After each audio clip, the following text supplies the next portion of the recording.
Communications Commission has determined the following content to be emotionally harmful. Funny things that you think's funny aren't funny. Give me cocks all the time. I want cocks all over me. The Alan Cox Show kicks ass, man. Welcome. Show me what you got. You're not going to see a lot of cocks on TV. Alan Cox from the Alan Cox Show. I don't know what it's about you, but I can't even stand your voice. I think you're the biggest asshole alive. It's gonna be a great show. Let's kick it. I'll say kick it, and you'll just kick it with a tasty groove, okay? 1, 2, 3, kick it. Kick it. Come on. God damn it. Could you one time kick it? What the? Alan Cox. Here we go. He'll ad-lib. He'll be fine. It's the Alan Cox Show on 100.7 WMMS.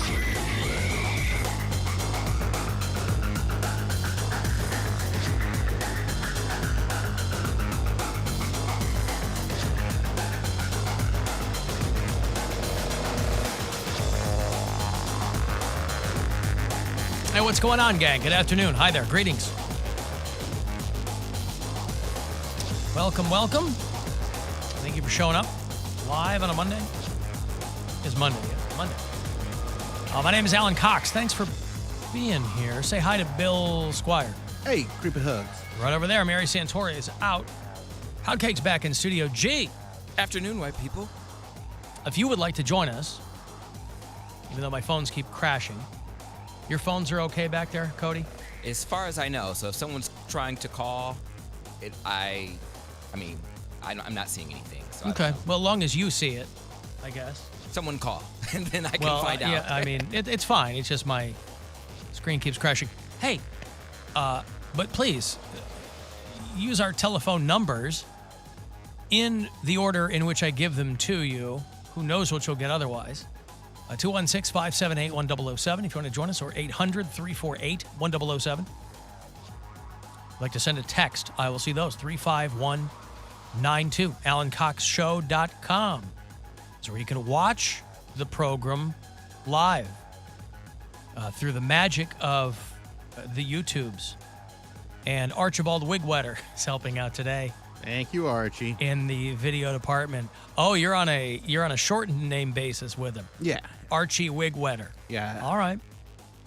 And, of course, if you listen on the iHeartRadio app, I know we have a lot of new listeners on the app who have hit me up. We have another Canadian bureau chief. Hey, that's nice. We have Chelsea, who listens in Peterborough, Ontario. It's about 45 minutes north of Toronto.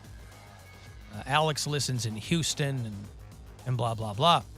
We spent the weekend on Kelleys Island. I had never been out there. You know, this Christmas, it'll be 14 years for the Cox clan in Northeast Ohio, and I had never once been out to Kelleys Island. You ever gone out to Kelleys Island? I've never actually been there.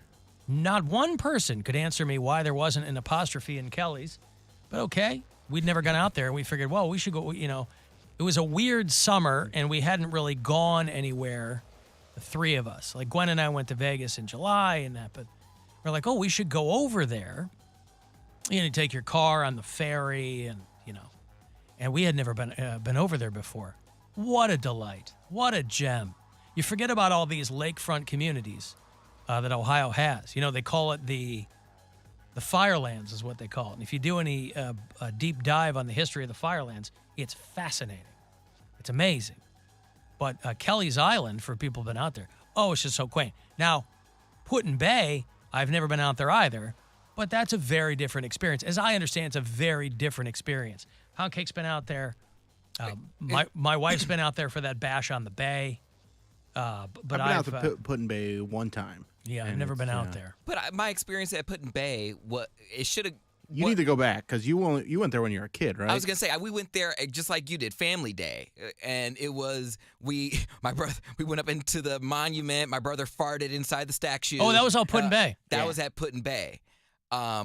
We should have gone to Kelleys Island because there's vineyards and stuff on Kelleys Island, and yeah, it's just delightful. Yeah. You park your car and you're zipping around in a golf cart all weekend. Oh yeah, yeah. And now we're trying to figure out if where we live is golf cart friendly, because I'm like, I will buy a golf cart tomorrow if I can zip around my neighborhood in a golf cart. I don't see why not. This is America. It's well, it depends on when and where you look, but I don't know. It seems like anybody who goes over to Kelleys Island and comes back goes, I want a golf cart immediately. It's the Ohio Keys. The Keys of the Midwest. That's how I feel. Well, Honestly, it's funny because it's a poor man's Keys. Well, not even poor man's. I mean, you know. But I'm saying people who can't afford a vacation to an actual island. Like, you don't go to the Outer Banks or the Florida Keys. You go to Put-in-Bay, and it is a good time. You can get an Airbnb and have a vacation. There's a beach. There's everything you have if you want, like, the beach life, except for the palm trees and the super warm weather. But if you got a nice little boat and you just want to get drunk, that's the place to go. And there were a lot of people that would just, like, put their boat in the slip and then just sleep there overnight. Yeah. Which is fine, too. We stayed in a hotel, but, yeah, it was a lot of fun. I can't believe we'd never gone out there before, but it was a good time. For some reason, I don't know if you brought this up, but for whatever reason, I thought you were against going to Put-in-Bay and Kelleys Island. Against? Yeah, like you were like, oh, you have no interest in going? Because I think we talked about it, and maybe it was like one of the concerts or something. Well, Maybe no. I'm I definitely don't have any interest in going to see Kid Rock and Pitbull or whatever they've been putting up there the past couple of years. But no, I have nothing against. I didn't know anything about them. I mean, everything I've heard about Put-in-Bay has been second and third hand, right? Or like fights. That too, go viral. right? Or they run at a golf cart. What did we talk about a couple of weeks ago, out on Put-in-Bay, where they were like, people were just running their golf carts into the lake, and I'm like, well, no, they were overrun because it was supposed to be some weekend. Too many people. They didn't have enough police, and it was like everyone was super understaffed, which I'm surprised it doesn't happen more often, because I don't understand why we went there for a family vacation or just like a family day. My brother and my cousin got into a fight. Someone got slapped. But with the stories you've told about your family, that sounds like that would happen no matter where you were. I know, but you can't blame that on Put-in-Bay. Again, but I need to go back because I had friends that went there for their like bachelor party. Like I want to go into the whirlpool.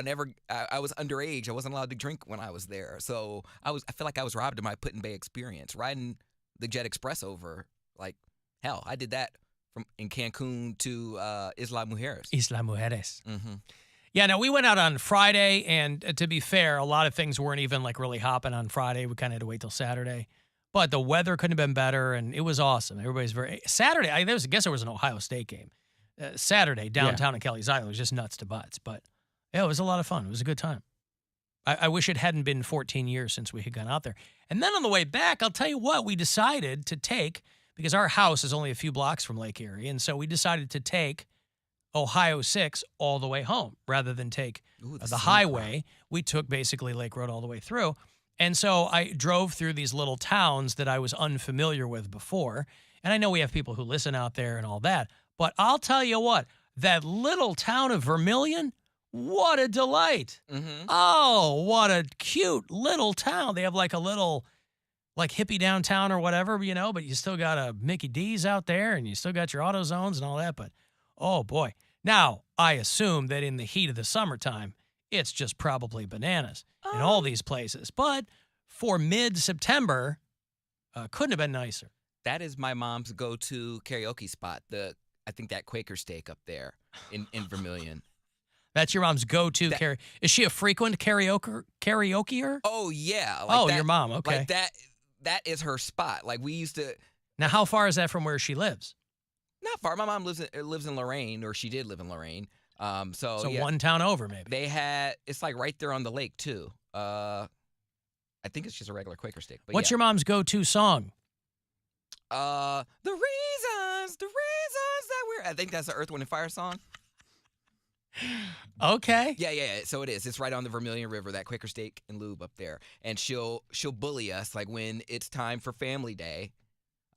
We'll go up to the Quaker Steak, and everyone has to pick a karaoke song. And I tell her I really don't want to, but she'll make me. So under duress, you will do a karaoke song. Yeah. And your mom will do the Reasons. She'll do Reasons by Earth, Wind, and Fire. Yeah, Earth, Wind, and Fire. Boy, that's a deep cut, homie.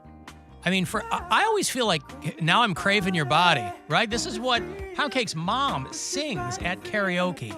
Temperatures rising, I don't want to feel. It's a good song. I'm in the wrong. It's a great song, but one of those for things karaoke? Yeah, not a lot of people are going to. I mean, they're going to bop along to it, but they're not going to be able to sing along. Does your mom sing to anyone in particular? Or does she zero in on a young man in the Because this is a really sexy song. No, it's Your just mom's- about the show. This is the part right here. Should do the hair flip.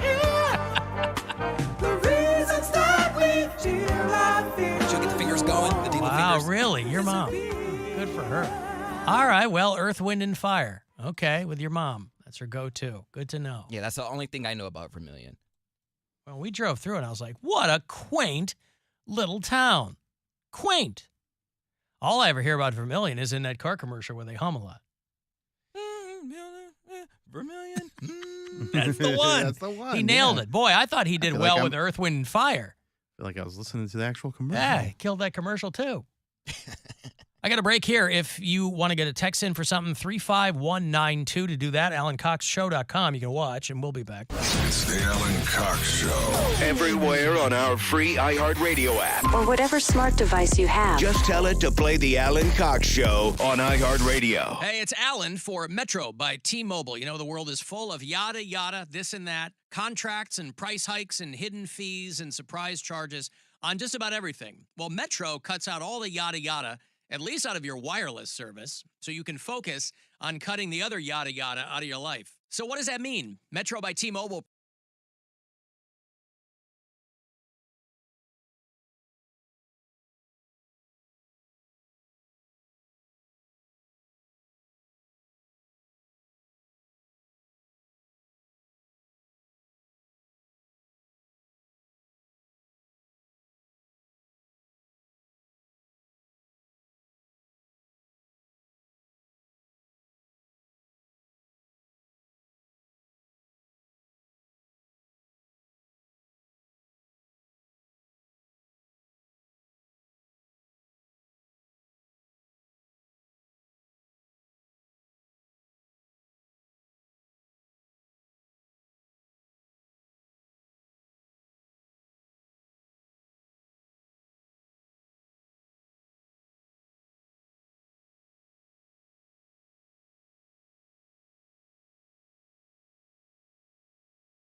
make us who we are.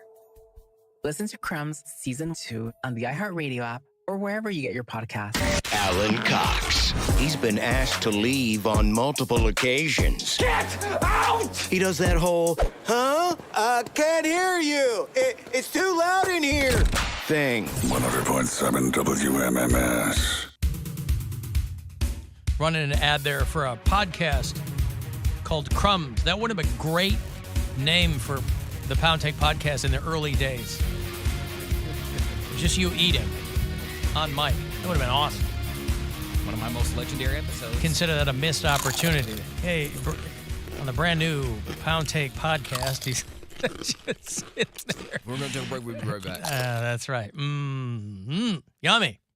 Hey, if you listen to us on iHeartRadio, tell us where you do that if it's outside Ohio or the far-flung reaches of the state, because I'd just like to know where people are. We have Chelsea, who is a brand new listener in Peterborough, Ontario. Of course, the app is available all throughout North America. We have yet to get a Mexican bureau chief. We don't have anyone listening down there, but we have people listening in the lower 48 and in Alaska and all around Canada. We also have a lot of people who listen to the show in the Carolinas, very well represented in the Carolinas. Lindsay's in Charleston. Alan is in Charleston. Miles in Laura. A lot of people. Alan. A lot of people specifically in Charleston, South Carolina. Hey, Alan. And they had another one of those Brinks trucks open up. And everybody's out in the road So you mean trying to get some money. They're not doing this on purpose. Who on purpose? The Brinks truck? This is just a way to get the Brinks name out there? Be like, hey, do you want your money not to be saved? Guerrilla marketing? To stimulate, maybe guerrilla marketing to stimulate the economy. Like people are Do you know how the economy works? Because no, steal let the him money. explain. Okay. People steal the money. People then spend the money. The banks, it was just going to go into this. It was going to go into circulation to like Listen, we can't be raising minimum wage, but what we can do have people is just have our Brinks truck fly open and a bunch of random people get money. You get busted if you're caught with the money. But what are the odds of this happening again? They're trying to What's more likely, that this is some deep state operation or that the dummies running the Brinks truck are so bored by their jobs that they're not paying attention to what they're doing? Operation. No one's going to be risking that money. No one's going to risk that money. But the drivers aren't on the hook for it. Maybe they'll lose their jobs, right? This is why people feel no compunction whatsoever to get out in the road and take the money. They go, they can. It's just banks' money. They're insured. But that's true, though. But that's not the point. Anyway, let me play this news story here from Charleston. For joining us at noon, I'm Hannah Getz. Sunset Road just reopened in North Charlotte after... And Hannah gets whatever Hannah wants. Look at her, she's cute. Some sort of incident involving an armored truck. From Chopper 9 Sky Zoom, we could see these metal boxes in the road along with a Guardia armored truck around 11 o'clock today. Packed like lemmings into shiny metal boxes. Anyone? But we couldn't see any actual cash in the road. We've reached out to CMPD to find out what happened and if there was cash in the road. We'll update you when we learn more. See, these people are smart. They got all the money before anybody could show up on the scene. Because the story said that the truck spilled $100,000 and that everybody grabbed it up. So maybe Chopper 5 got there too late.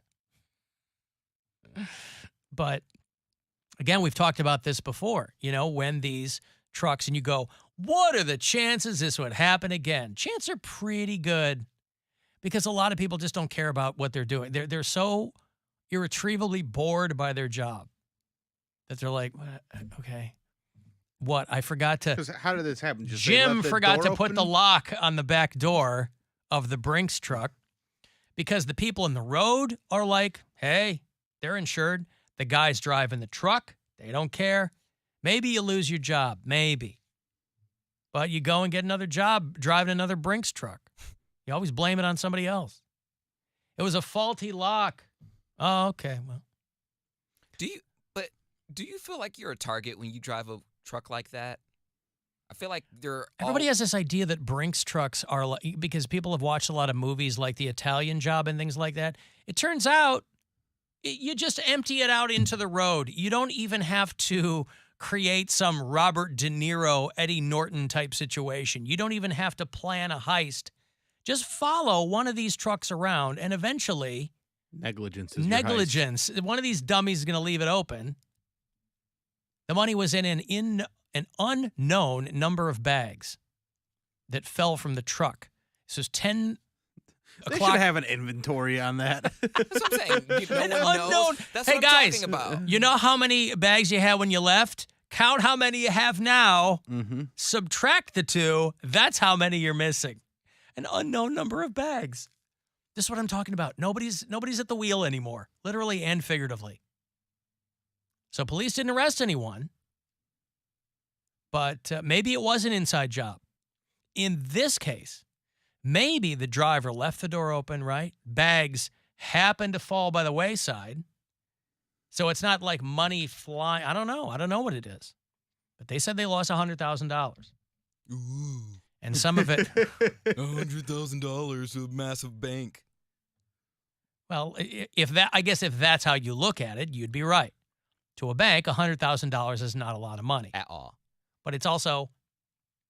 Still a lot of money. It's a lot of money, and but it's also not. Now, here's the thing They'll too. just write it off. You What don't wanna if lose it? Right? Do you know what a write-off is? No, I'm not meaning like a tax write-off, but is what do they have it when Like it's bad stolen or debt? No, like stolen or lost. Shrinkage?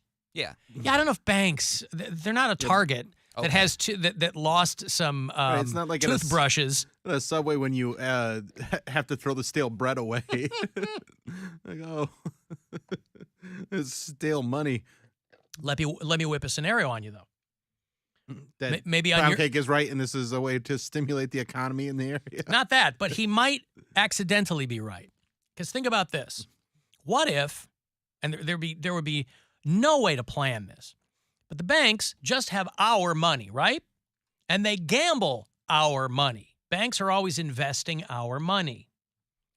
So the only thing that you expect from your bank is when you go to your account, you'll have the amount of money you're supposed to have. What if one or two people on this Interstate 77 near Charleston, South Carolina, what if somebody grabbed a bunch of that money out of the road, but it turned out they had an account at that bank, and it in fact was some of their money? That there'd be, again, you still need to make no a way to withdrawal. prove this. You need a but withdrawal just, slip at least. Yes, just as a thought exercise, maybe there could be something there. I like when the cops go, please avoid the area and choose alternate routes. There's hundreds of thousands of dollars in the road. Please find another way to get to your destination. So they don't know what happened. The bags fell from the truck. They said something in the truck malfunctioned. Like the door. And they said that people were running in different directions, hugging bundles of money. And it's not like you can blame them. Again, this isn't my thing, but it's not like you can blame people for running out in the road and hugging bundles of money. There's probably people who don't hug their children who are out there trying to scoop up. Like you're inside the cash tornado coffin. Remember, we used to we'd take that around. We'd have a grand prize thing and whatever. So fun. It's way harder than you think. Yeah, whatever money you can grab in our cash tornado, that's what you take home. So some local tweeters down there in Charleston, where some people were live tweeting the whole situation. What you don't want to do is have anything that leads back to you. And that's the thing, is this usually happens during the day, so there's always a helicopter or some video of the people gathering the money, and then you jump in your car, and it's easy to trace you. You gotta just run into the woods. You got to be on the side of the road with your hazards on, like your car was just happened to be broken down, Right. and you It's run all off about into timing. the woods. It's always about yes. URUNNOFT, and you're hugging that bundle of money. Now, on the other side of the woods, you walk out with two bulging pockets in your pants, you're going to have to do some splaining on that. You bury in the woods and then come back at a later time. Like treasure. Mm-hmm. Like buried treasure. Yep. Like Oak Island out there off the coast of Seattle. All of the conversations about aliens and things like that, everybody wants there to be aliens. I got a call from Matt on the After Hours line. He didn't buy any of it. I would like nothing more than there to be aliens, don't get me wrong. But do we really think with how unbelievably depressingly large and vast the universe is, that there's some kind of creature that figured out a way to traverse all those distances, but then by the time they made it to Earth, they crashed because they couldn't handle the ship anymore? It seems so ridiculous, especially in a world where everybody has a high-definition camera in their pocket, that the best we have are these scrambly images from radar that are probably, honestly, just some artifact of the camera or the computer or some bug that's put in there by China. If we haven't been visited by aliens, I'm sure there's aliens out there, but they're so incredibly far away, or they died off 8 million years ago, 50,000 light years away, and there's no way that we'll ever know they were there. It's a nice thought, but there's no aliens on Earth. Come on. Man, come on. Is it a nice thought, though, or is it, but this is the Fermi paradox, right? We've talked about this before. It's that discrepancy between we don't have any evidence of it and the mathematical probability that there are probably, yes, other life things forms other life forms, sure. But then the probability that they know how to do interstellar travel is, there's a chance, but it's unlikely. I like the theory that we are the descendants of aliens. I like the theory that aliens came here millions of years ago. Someone's a Scientologist. And not Xenu. We're not full of Thetans. Although if that were to turn me into Tom Cruise, I would probably sign up somewhere. Put me in the Tom Cruise column, not in the Danny Masterson column. You want to be like Tom Cruise? Things seem to have gone pretty well for Tom Cruise. He's a hard-working guy, right? He is singularly focused. Who wouldn't want to be Tom Cruise? I don't really want to be Tom Cruise. He checks a lot of boxes. If you're into people with ambition, like I am, that's a very valued quality to me. You don't find him more ambitious than him. By all accounts, at least to the ticket-buying public, he seems unfailingly polite. He's famous, so for people who just want to be famous, he ticks that box. And yeah, he's a Scientologist, and that's pretty kooky. But, you take the rough with the smooth. I like the theory that we are the descendants of aliens, because it would upend everything we've been led to believe, everything we think we know. I was watching a podcast about atheists and how the Big Bang Theory discredits their system and belief, just because the TV show. No, the theory. A lot of people renounced God after watching The Big Bang Theory. Well, I'm just saying, like, if you don't believe in God, you believe in science only, you're believing in one miracle, which is the Big Bang Theory. Like, nothing comes from some. Well, it's not considered a miracle, though. But how? And it is, it is only a theory. But I'm saying science is the study of the world and everything in it without any supernatural interference. The Big Bang Theory would be supernatural interference because it didn't come from anything. Nothing was there. So how did it just? Well, that's the theory. Okay, but no one is. If scientists believe then it goes against their. No, because no one casts the Big Bang Theory as mystical. It's just that we can't conceive of something that wasn't there and then was there. So that doesn't discount atheism. Atheism is simply you don't believe in a higher power. Who created God, Poundcake? I don't know. I'm not God. Listen, AC/DC asked it best, human. all right? Who made who? Dog in the road? Oh. That too. But the movie Maximum Overdrive. Who made who? Indeed. But I'm glad that you're listening to podcasts on atheism. It's interesting. Yeah, it was just a little clip that, like, once you listen to one podcast, it always suggests other ones. You go down the rabbit hole.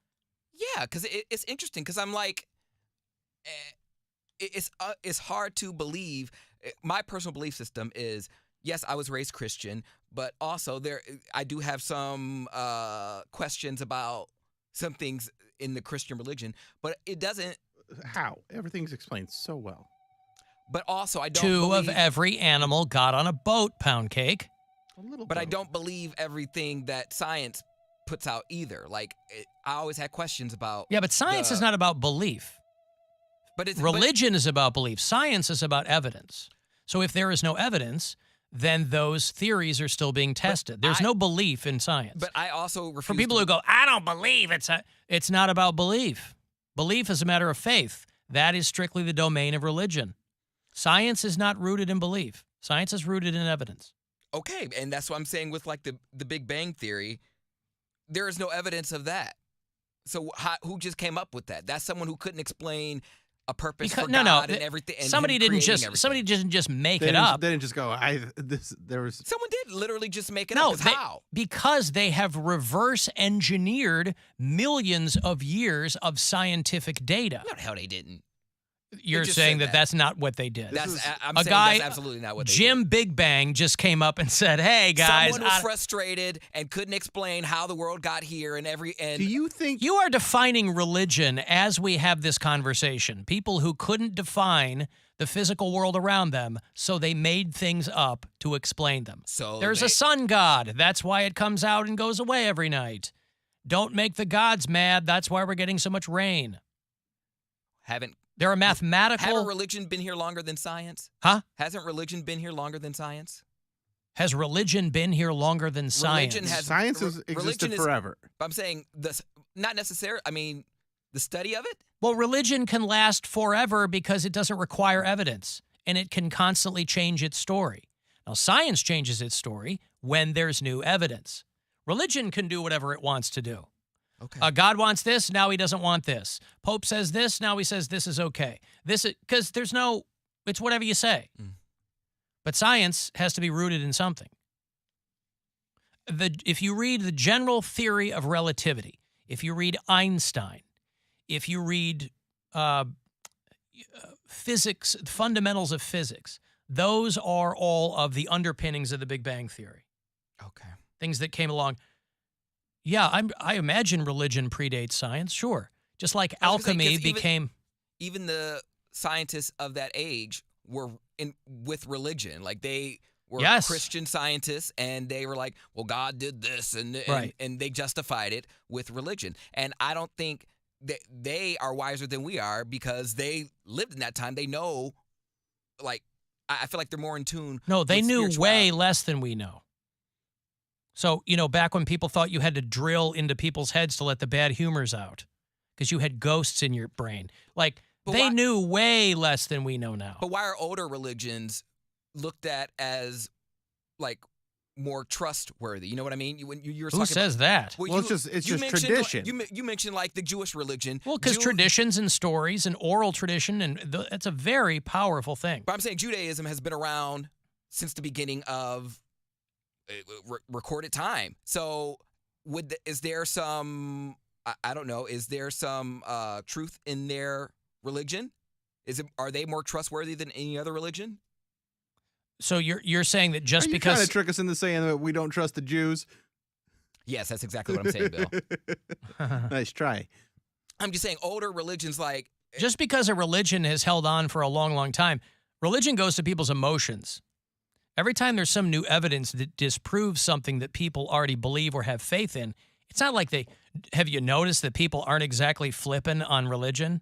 I mean, fewer and fewer people are going to church now, but it's not for the reasons you think. But there's also ancient Greece, there's ancient, like pagans, all this stuff existed before Judaism. But is there science in their practices, though? I don't know, man. Okay. Sorry.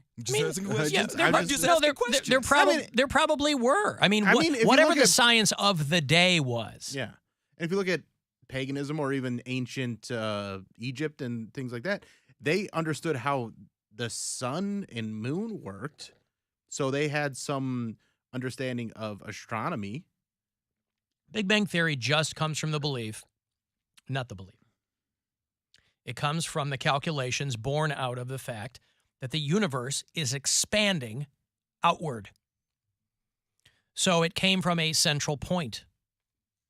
And so the theory, that's why it's the theory. They go, well, based on the reverse engineering or whatever calculations we can make on the rate at which the universe is expanding. And sometimes they go, oh, it's slower than we thought. And other times they go, oh, it's faster than we thought. I'm too dumb to figure that out, but you'll see even within that community, you'll see, conflicting opinions or conflicting hypotheses on things. Okay. Was just curious.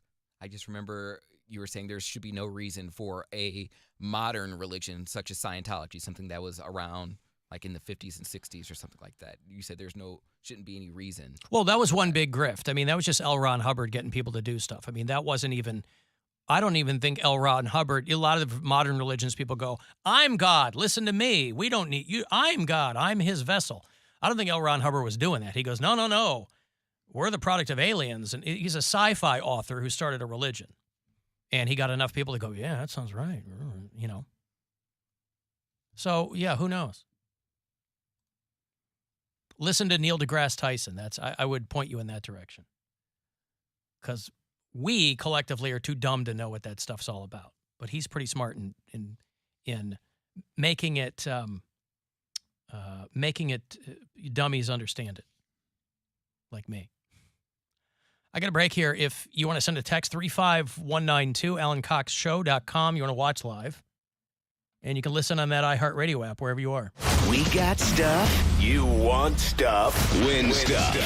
This week at WMMS.com. Register to win VIP tickets to one of the most notorious haunted attractions in Northeast Ohio. 7 Floors of Hell at the Cuyahoga County Fairgrounds. A true evil experience featuring 7 floors with 7 unique horrifying haunts from ghostly apparitions to deranged asylum patients. Open every Thursday, Friday, and Saturday. Get more info and register to win at WMMS.com.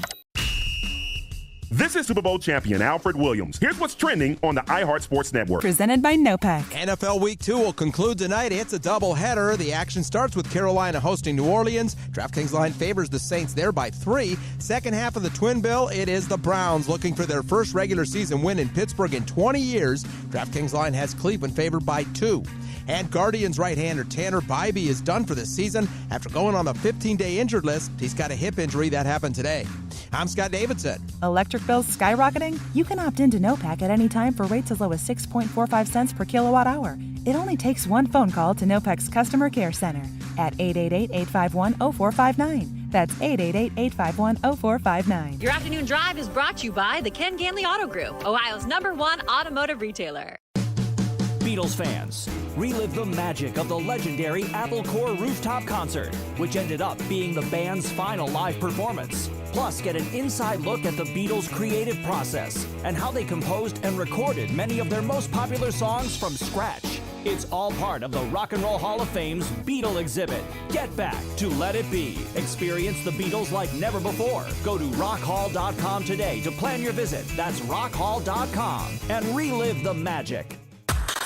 The best podcast listening experience is on your free iHeartRadio app. Discover features like downloading to listen offline and new episode alerts. Plus, it's easy to import your podcast subscriptions from other providers. Download the free iHeartRadio app today.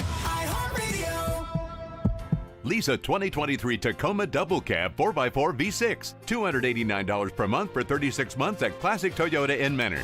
7,500 miles, $29.95 due at signing, plus tax and fees with approved credit. Offer valid 9/30/23.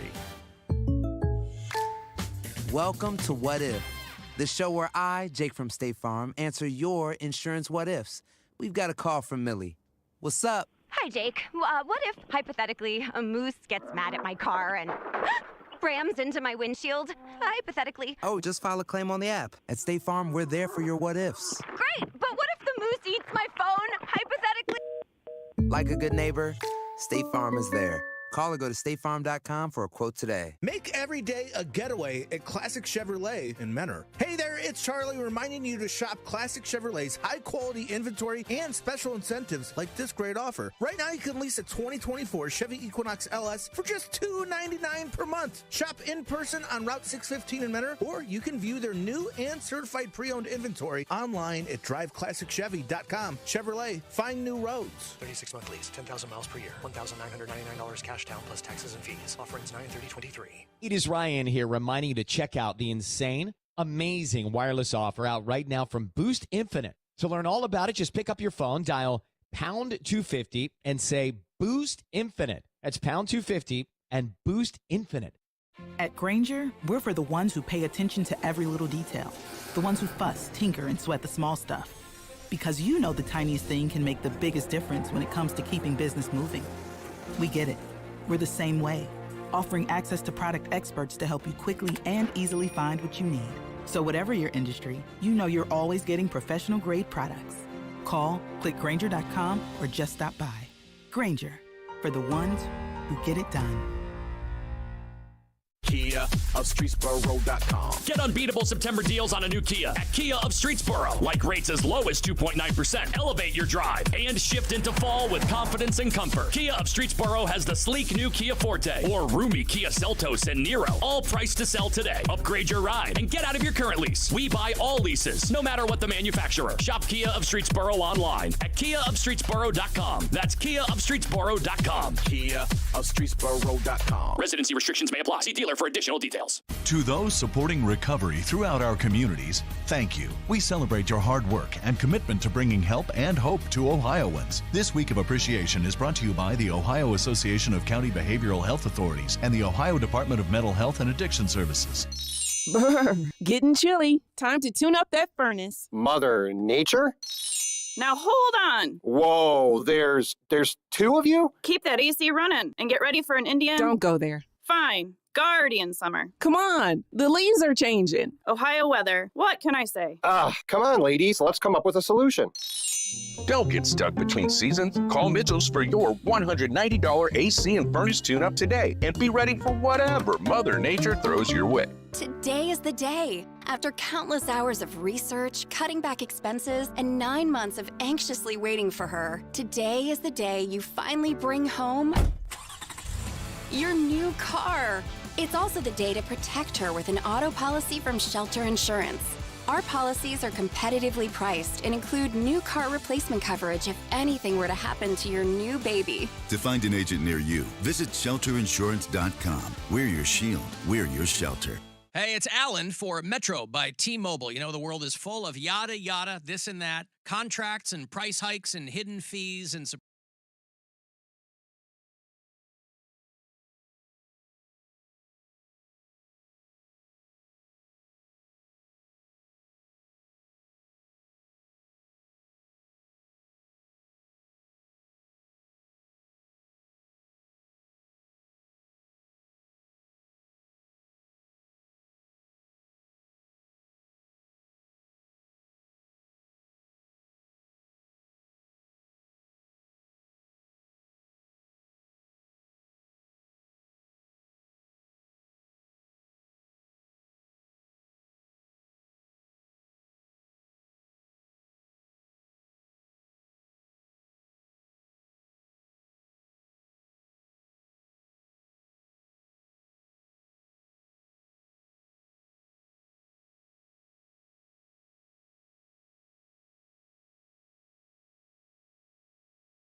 here comes a little whoopsie from my giggle hole. 216-578-1007 or 1-800-348-1007.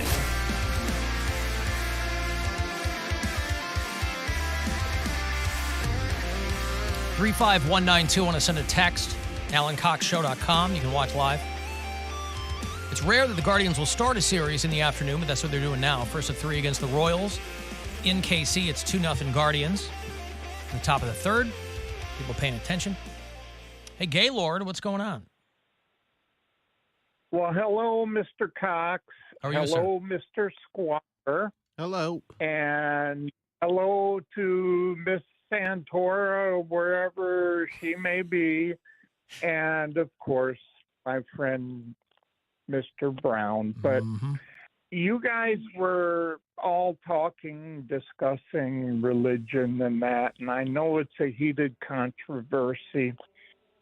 I am a minister of marriages, and I marry all faiths,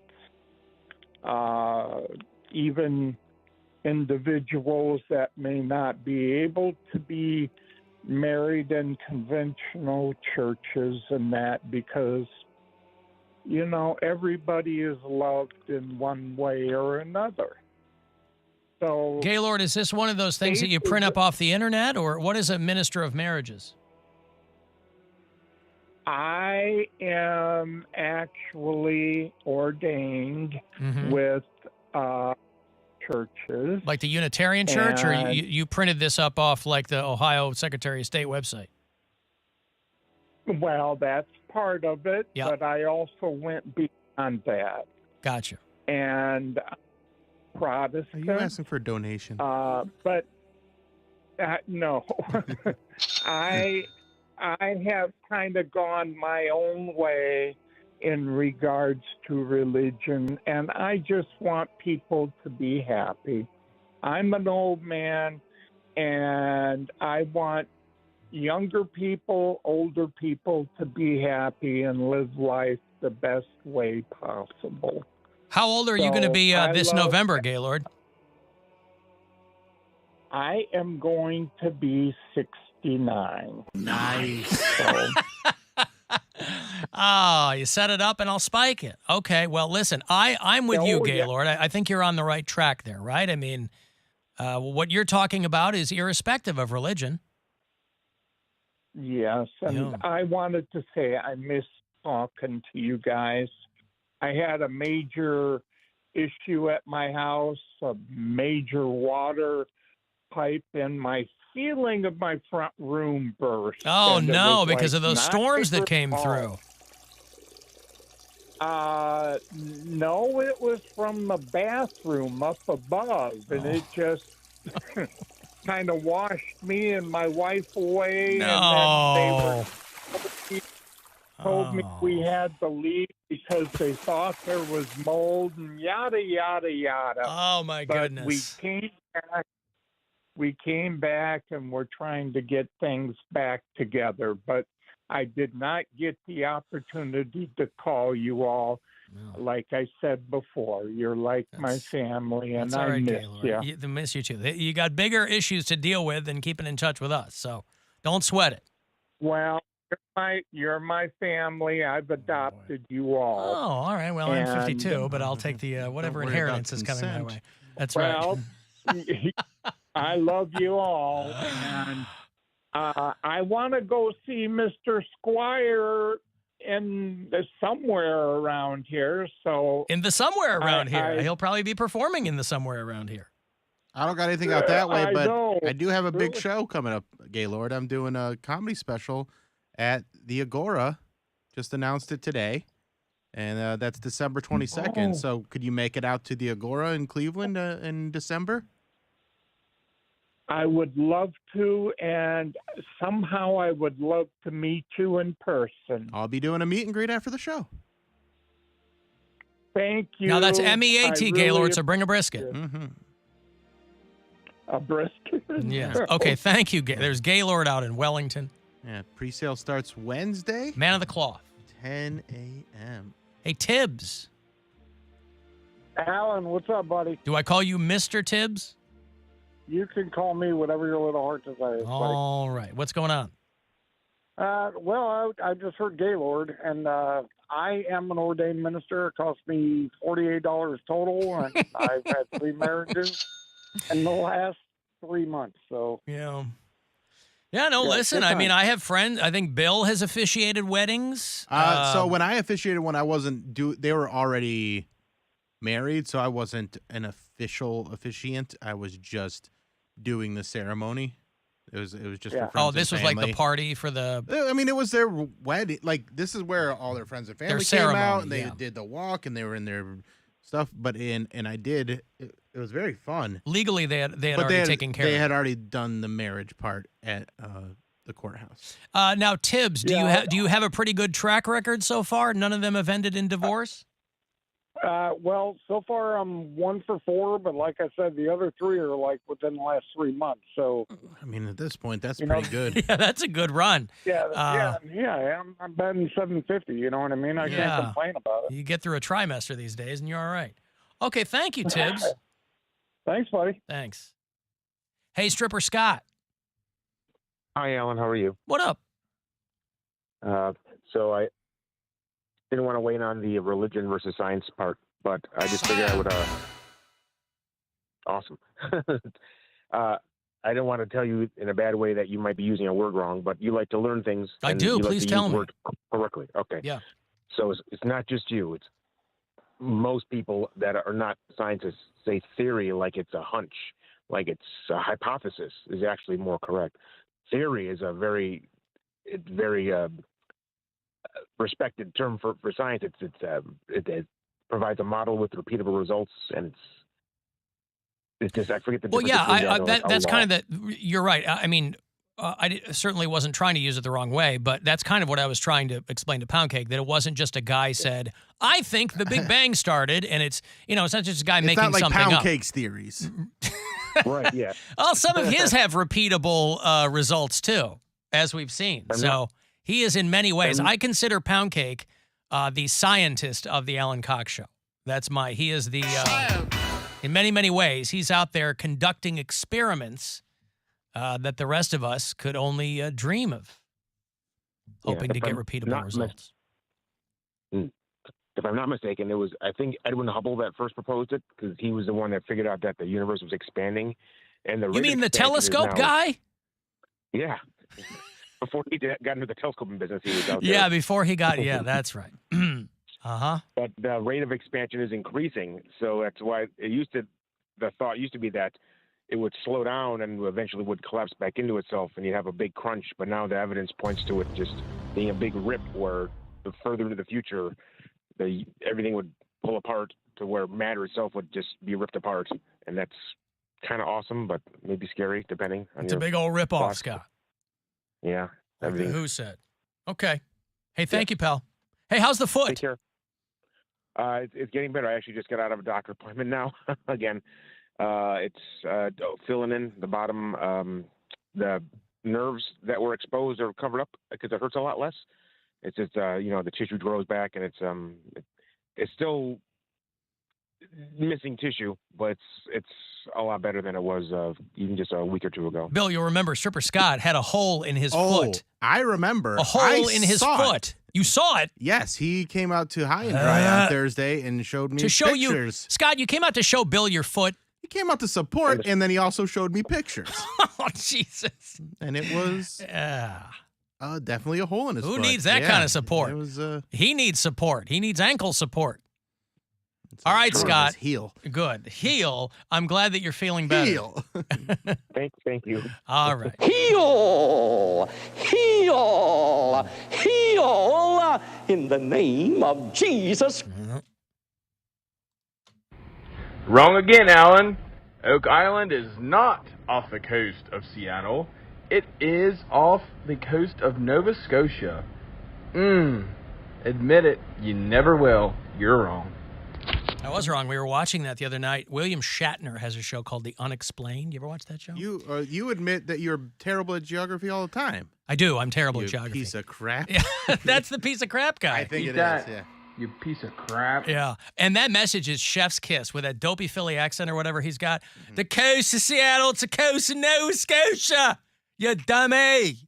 You stupid Nova Scotia dummy. That's Atlantic. Newfoundland, side, right? yeah. And Northern Atlantic, yeah. Oak Island. The Newfies. Poof. There you go. Don't get me started. Oof. Yeah, it's wild. This whole episode on the curse and the treasure of Oak Island on William Shatner's The Unexplained. We were lying in our Kelleys Island hotel room, and I couldn't sleep, and I'm watching The Unexplained with William Shatner. They have him seated the whole time, too. When he does his, like, little interstitials, setting up the segments, he's just sitting on a stool. And Shatner's like 91 years old now. And he's pretty portly, but he definitely doesn't look 91. And that's probably because he's portly. You know, you look a lot older. Out. Well, yeah, when you're gaunt, you look a lot older, or can potentially. I like they came to the conclusion, you might not have seen the story, it was a couple of weeks old, of a scientist in Ireland who, there was a mystery hole, and there was this scientist who was sure that it had been a meteor strike on the beach in North Dublin, this massive hole there, and they were trying to get some clarification. They were trying to find perhaps the meteor that had caused it, and local space enthusiasts had been very excited until somebody sent the news the video of the guys digging the hole. And then they were like, oh, mystery solved. Now, finally, this lunchtime, the mystery of the hole on the North Dublin beach has apparently been solved, denting the hopes of a local space enthusiast who had hoped it was the site the guy with the plastic of a meteor shovel. strike. But footage emerged last night of two men digging a hole on Portmarnock Beach. Local astrophysics boss David Kennedy was startled by the discovery and thought a rock he found in the hole might have come from the skies above. Today, he says he's disappointed, but he's still getting the rock analysed in the hopes that it wasn't a completely fruitless discovery. That's got to be so... boy. You got to feel like... Not a dummy, but you got to... If you're an astrophysicist, you know, you're like, oh, I hope that's... But that's not what an impact crater looks like. Like, it doesn't... No, but if you're an astrophysicist, like, you go, well, I hope... He's looking for something to do. Man. He's in North Dublin. I mean, when you've devoted your life to that, every bit of information you have to fold into something, and this guy was really excited that maybe it had been a meteorite crater until they showed the video of the two guys using a Day-Glo green... wrong, Bob! using a Day-Glo green kid's shovel to hollow out a giant circle there on the North Dublin beach. So at least the meteor mystery there in Dublin has been solved. Mike from Parma, not the Mike from Parma, but a Mike from Parma. Listened to the podcast from Thursday, I think, and Bill brought up the old expression, early bird gets the worm. But my dad always said, the early bird gets the worm, but the second mouse gets the cheese. Just something to think about. Hate the show. That's good. That is something to think about. All right, before we go any further, Poundcake, what does that mean? Mouse gets the cheese. What? The early mouse gets the cheese? Do you want me to play it again? Yes. Mike from Parma, not the Mike from Parma, but a Mike from Parma. Listened to the podcast from Thursday, I think, and Bill brought up the old expression, early bird gets the worm. But my dad always said, the early bird gets the worm, but the second mouse gets the cheese. Just something to think about. Hate the show. So the early bird gets the worm, but the second mouse gets the cheese. Second mouse? The second mouse gets the cheese. Please explain why. What would you come up with for that? What do you think that means? Last Thursday, we were kind of throwing idioms at Poundcake to see if he could kind of pinpoint their origins or at least translate them, and he was kind of 50-50. We were trying to get the origins, but this one is... But the second mouse, see, I would think like the first mouse, but my only guess is like the first mouse isn't that smart and didn't know where to look, and the second one was just waiting, like, oh, this dumb bitch about to blow off, about to give up soon, and then... Where do you think the cheese is? On top of the first mouse or something? I don't know. Wait, the cheese is sitting on top of the first mouse? How would the first mouse get cheese? it's like I don't know. Maybe you know how sometimes you look for your cell phone while you're talking on the phone. Maybe it's one of those scenarios. I don't know. So in this scenario, the mouse is on the phone, asking a friend where the cheese is. Where's the cheese at? Hey, where the cheese at? Yeah, I don't know why it would be second mouse. I have no idea what the second mouse. I mean, where would a mouse, in a modern scenario, where would a mouse find a piece of cheese? Oh, wait a minute. Oh, maybe the first mouse got killed by a mouse trap trying to get the cheese. Okay. Yeah. And now that one knows not to make the same mistake that the first mouse did. I knew he'd get it. It just took him a little bit. I knew he'd get it. He figured it out. I was like, what happened to the first mouse? Oh, he did. First mouse is dead. That second mouse gets a cheese. Now, how that's applicable to modern life is it an argument for... So it just goes to show you, it's okay not to be first. This is what he was trying to say, right. Just feel it out, see how it goes. Right. Let someone else do it. I don't want to be the first to discover learn from someone else's mistake. There you go. Yeah, I don't want to be the first to discover something. And I'm like, oh, well, he did it, but he's stupid. You want to be the guy following someone else's trail. You don't want to be the first guy holding down the grass. I don't want to be a trailblazer. Right. Poundcake, this is a scenario that girds Poundcake's argument for how laziness can be a virtue. Right. And he's always looking for those. So, congratulations. I didn't understand that. Wow. Yeah. But you did understand that. It just you took finally me a minute got to there. process. It took you a minute, yeah. I was going to say, why the second mouse? The first one, just going out, trying to provide for his family, just gets up real early, searches all around that house, sees the guy, put it in the fridge every single day, leaves a little bit of crumbs on the counter. He's like, I'm going to get that cheese. Ooh, I'm going to get it. And then that just goes to show you go out of your comfort zone, probably into an area you've never been before, and then it gets you. And then your family just moves on to the next mouse. Yeah. The mouse with the cheese and probably a bigger budget and a nice long tail, is thick, and yeah, you're just replaced. It turns out they didn't like you to begin with. This is what else I like. All Poundcake needs is a little bit of something, and he's off to the races. Oh, yeah. Right? Just a little factoid to send him on the right path, and then he will he's got a create, whole tail. yes, the rest of the story. Yeah, no, you just got to move on. He's nothing if not a storyteller. He's a weaver of tales. He's a raconteur.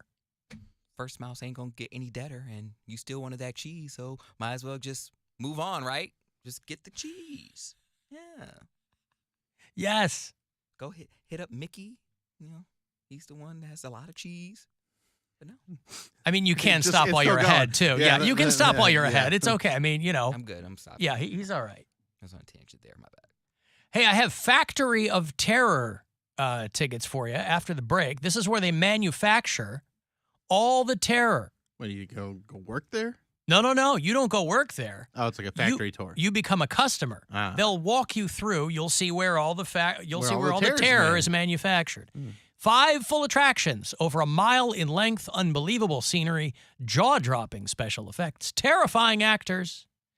It's down there in Canton. Or if you live in Canton, it's right there. It's a Factory of Terror. I will have a couple of tickets for you after the break. If you want to text for anything else, 35192, and we'll be back. The Alan Cox Show. On our free iHeartRadio app and your favorite smart device. Just tell it to play the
So hard not to be like you. But towards the end of my drinking, not a lot of people wanted me around. This is Crumbs. It's a show about the things we settle for and the bits of ourselves that make us who we are.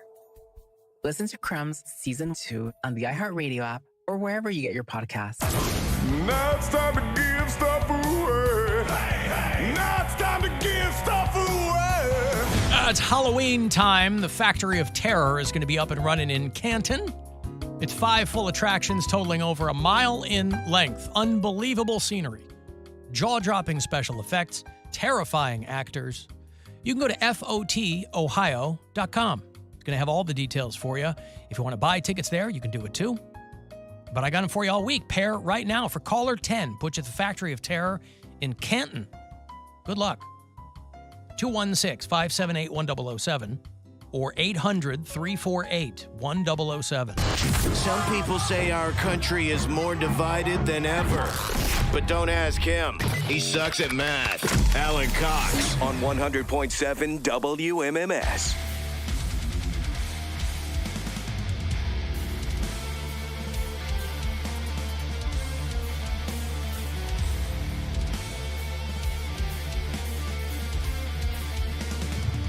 Buying my Christopher Cross tickets. Oh, yeah? Yeah. I have a show that Very night, so I can't excited. go. Otherwise, I would. October the 4th. Yeah. Christopher Cross coming to the Agora. A couple of weeks away. How was Herb Alpert, by the way? Dude, Herb Alpert was fantastic. You went to see him on Saturday night? Sunday night. Last night. Yeah, it was last night. Herb Alpert was last night. Mm-hmm. Saturday was Cake, but I couldn't go to that because I had a show.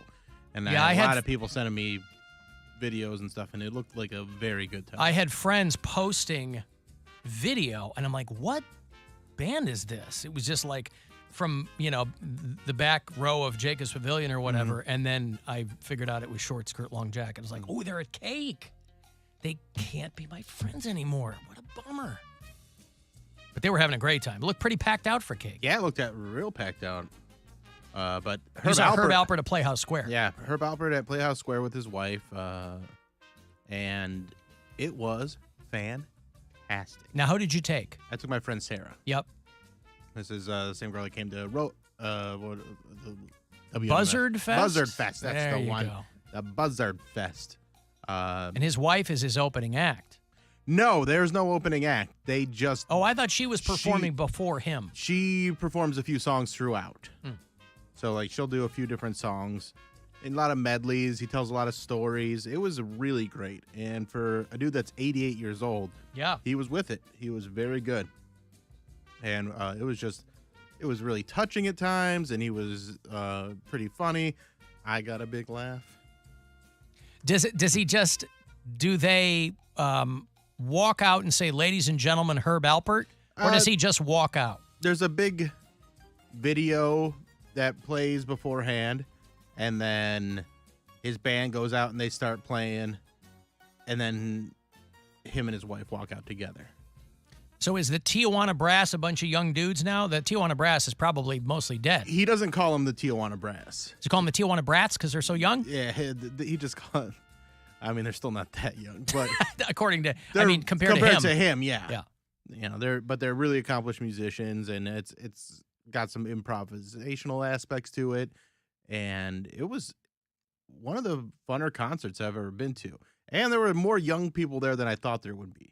Yeah, the more I thought about it, I was like, there's probably a whole bunch of people who have discovered Herb Alpert. I mean, the median age was probably 70. Yes. But there was a few guys around my age and some a few a smattering younger. My date was probably the youngest woman there. Yep.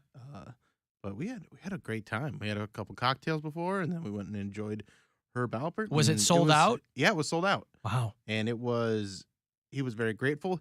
He's been trying to come to Cleveland, he said, for 15 years since he started touring again, and said he couldn't get booked, and then finally... Oh, he hasn't been there in that long. Been here in that long. Well, even longer than that, because... Excuse me. He's been... He's been out... He didn't tour for a long time. Mm-hmm. So it's probably been... He didn't say exactly the last time he's been here, but it's been a very long time since he's been here, and... It was fantastic. I mean, he won a Grammy 10 years ago. Mm-hmm. He won Best Pop Instrumental Album for his album called Steppin' Out in 2013. And he's a very rich man. Very because rich. he founded And- A&M Records, and they sold that to Polygram for $500 million. And that was like 30 years ago. Right. That was like unheard of back then. And then they got... Yeah, he's worth about $500 million now. Yeah, Polygram screwed them out of some money, so they had to give them... And Jerry Moss, his business partner, died a few months ago. But they founded A&M Records, and Polygram screwed him on some kind of deal, so they owed him $200 million more, like years later. So, yeah, Herb Alpert, that's how you know the guy loves performing, because he does not need to He do doesn't it. need the money. He doesn't even take any of the money. Like, he pays the musicians he tours with, but then everything else, the proceeds are donated to the Louis Armstrong Foundation. Oh, they are? Yeah, so he's not even out there for the money at all. Wild. Yeah. And like even the merch and everything. I bought a shirt. You bought a Herb Alpert shirt? Yeah, it's a Whipped Cream and Other Delights t-shirt. It looks great. I was going to wear it today, but I left it in my car, and I was like, oh, should have brought that up. But I will probably wear it tomorrow. But A Herb Alpert shirt. He All right. was fantastic. It was really, really fun, and it was, kind of jazzy. And the girl that I took, Sarah, she didn't know anything about him, but she had a really good time, and it was very sweet and somewhat romantic, too, because him and his wife are still very in love. Lonnie Hall. His Yeah. wife, they've been together a long time. 50 years. How was there a point where your girl was like, oh, I recognize that from your apartment. I recognize that song from you playing it. Yeah, I mean, she's like, I kind of know these from you playing it, but not really. But then Right. he did like a few covers. Like he did a cover of Jason Mraz's I'm Yours. Mm-hmm. And it was like this whole tribute to people that were in relationships, or so he made it seem, but it was actually a little bait and switch because it was about their love of their trumpet. Okay. So it's like showing these people like, I met her in, when I was in 3rd grade, blah, blah, blah. And you're like, oh, that's great. This couple's been together since they were in 3rd grade. No, it's the trumpet. His trumpet. Yeah. I met my trumpet. How do you meet a trumpet? Well, that's I mean, a I little started playing. misdirection, I yeah. started playing the drums when I was very, very young, but Yeah. I don't say I met my drums. Well, they were tricking us. Oh, I see. They were trying to make it seem like they were talking about their significant others. Yeah. And it was really just love of the trumpet. So he These people probably are very horny. He probably he probably plays Whipped Cream from front to back. He probably plays that whole album. Well, he did, coming right out the bat, he did a medley of a lot of songs from Whipped Cream and Other Delights. Yeah. Said that it was one of the best-selling albums. Like, Cleveland was one of the markets that it sold the most. And then he didn't do all of them because, like, later he was kind of teasing doing, was it Ladyfingers? Mm-hmm. Yep. And he's like, I don't know if I know this one. And that's when I got the big laugh and I yelled out, Bull Shrimp! And the whole place. You yelled out at the Herb Alpert show. He said it was an informal type of show, so there's a lot of people yelling out. Uh-huh. And it got a good laugh, and he laughed, and he went into it, yeah. He goes, I don't know if I know how to play this. Yeah. And you He goes, hurl an expletive at Herbert Alpert. Yeah, he goes, I don't know if I know how to play the song Ladyfingers. And I go, Bull Shrimp! And and everybody starts cracking up. Where were your seats? The mezzanine. Like Okay, so row you 6 of the mezzanine. You got so. some good volume over the floor Yes, seats. and those old theaters are made for that, so it carried. It was perfect. Is it safe to say that you were the Lauren Boebert of the Herb Alpert show? No, because I wasn't I mean, vaping or getting. There was probably some groping where you were sitting. No, we weren't really. You weren't groping in the mezzanine? No, we were enjoying the show. We all right held hands and had but it wasn't that kind of situation.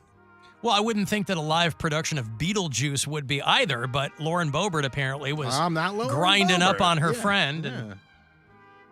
All right. Well, good. You comported yourself better than Colorado's representative did, I guess. All right. Yeah, it was Herb Alpert. Good times. It was a good weekend overall. And so Friday morning, I took my oldest daughter to Kia of Streetsboro to buy a car. Wow.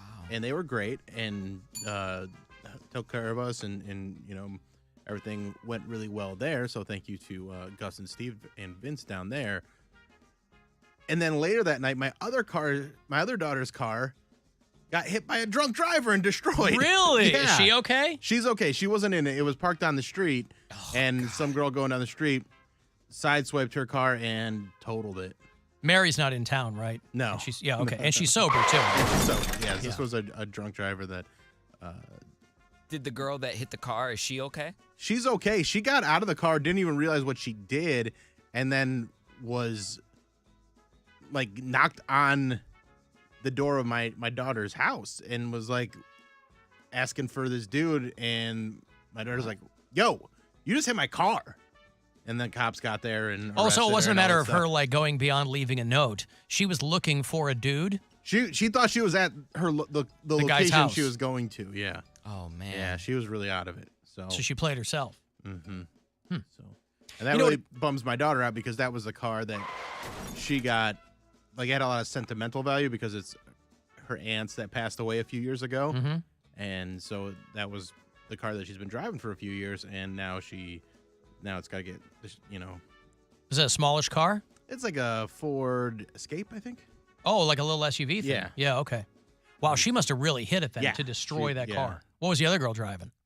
I don't know. I was going to say, how is she just okay? Like, Drunk people go Yeah. limp. Yeah. Like they're just rubber, and so they don't tense up and they don't break anything, and, you know. Huh. She didn't hit it head on. She, like, swiped it, but it, like, did a lot of damage. But I haven't actually heard if it's going to be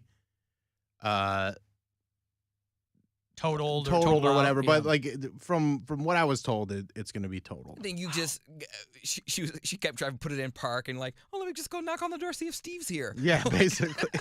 You just imagine your car is just like bumpers hanging off, and you just put it in park. Like, sorry, we can't compute right now. Like, no, you're gonna go in park. Can't what? Compute? Bill, I'm gonna need a ruling on this. Say it again. Compute? He said, "I'm sorry, we can't compute." Yeah, that's. I'm gonna say that's a no. I'm sorry. It's gonna be a no for me, dog. Mm-hmm. Okay. What do you mean by this can't compute? No, I'm just saying, like, oh, if it was a computer, we're not working right now. We can't put it in park. I know it's a transmission. It's a little different operating system, but I don't know. It sounded right in my head. Okay. Well, listen. Now that I know what you were talking about, okay. Yeah, so did they get into a Donnybrook or anything? Or they're on the front lawn? Did they get into a fight? No, or? the police were there pretty fast, Yeah. and she got. Yeah. Somebody else might have called it in, or did she call it in? I don't know. I think somebody else might, because it was a loud. You know, it made a lot of noise, and the cops are out in Lakewood ready to go at that time of night. Well, you know why the cops are going to be out in Lakewood tonight? Cox Out pregame. There you go. At Around the Corner. Cox Out, Cops Out. That was some, I vetoed that name many, many years ago. You know, it's too bad Mary's not here because it occurred to me, you know, all those years, and these are well-known stories here on the program about her heavy drinking days, about how she smashed numerous cars, right? We give her a hard time but she about... never really hit anybody else. She always just crashed her car into something. I thought she mentioned that she hit other cars or something. Well, we've always attributed... It's always hard to put it all together. Right. Though. We've always attributed that to her being blackout drunk. What if she was just an awful driver? Does that ever occur to her? That, like, it had nothing... Ironically, had nothing to do with her being drunk. She just was a terrible, terrible driver then. Mm-hmm. Maybe she's gotten better now. I don't know if anybody's ever broached that subject with her. Hey, congratulations, by the way, to one Arnold Schwarzenegger. You ever heard of Arnold Schwarzenegger? Am I saying that correctly? Arnold Schwarzenegger. Arnie, yes, yeah. He is celebrating 40 years of American citizenship today. 1983. Arnold Schwarzenegger, the pride of Austria. The bodybuilder turned actor, turned politician. He was, some people forget, the governor of California. And a pretty well-liked, he was a Republican governor of California. He's a pretty well-liked governor. Wasn't he the last Republican governor? Of California? Yeah, I feel like he will be You the might be last. right. They had a recall election of a guy named Gray Davis. And that's when everybody started running, like Gary Coleman and porn stars and, you know, whatever. It was kind of a precursor of things to come, really, was Arnold Schwarzenegger being elected the governor of California because he had so much name recognition. And people were like, all right, why not? Let's flip a coin. And they called him the Governator and ha ha ha and all that. But he really, Governator. I just got that. They workshopped a bunch of names for him. Governator is the one that won. Last action governor didn't catch on. Gover Garten Cop, they didn't like that one so much. Gover Twins, they said that one didn't make sense. We're going to play a wonderful game called Who is My Daddy and What Does He Do? Yes? Is your daddy a fireman? He's probably big. Is he a wrestler? Is he a basketball coach? No. What's the matter? I have a headache. It might be a tumor. It's not a tumor. It's not a tumor at all. Oh, it's so stupid, but so funny. Because he's so like big and muscular. And they're so tiny. But he's finally met his match, and it's just kids being kids. It's just kids. Yes. Just kids being kids. It's not a tumor. And a little boy teaches him about genitalia, that boys have a penis. Forget what the rest of it is, but it is hilarious. Arnie says, I arrived here with empty pockets. Take two. I arrived here with empty pockets, but full of dreams, determination, full of desire. Of course, as you know, some of that desire was pointed toward his housekeeper many, many years later. And he became a U.S. citizen in 1983. And in many, many ways embodies the American dream for immigrants. And he has always been very, very, now again, hasn't lost one iota of that accent. That's what's always fascinating to me is some people, you know, if they live here long enough, or even if an American lives overseas long enough, kind of by osmosis, they'll pick up a little bit of maybe the regional or local dialect, or you'll hear kind of a tinge of an accent. Some people never lose a bit of their accent. Not like he should. I'm just surprised that none of that. He sounds exactly like Arnold Schwarzenegger from the first minute he showed up in public consciousness. He had open heart surgery and almost died. And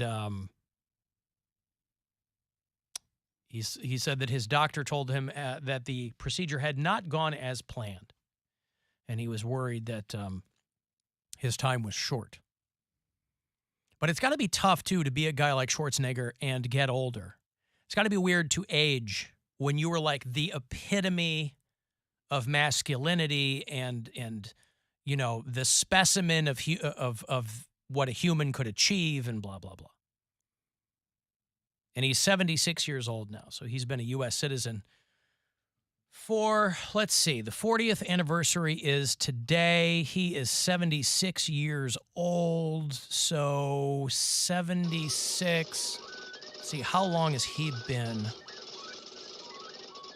The minus 40, right? Probably. Hold on. 0.2 minus... This says he's been a citizen for 36 years. I think you did that wrong. Let me try.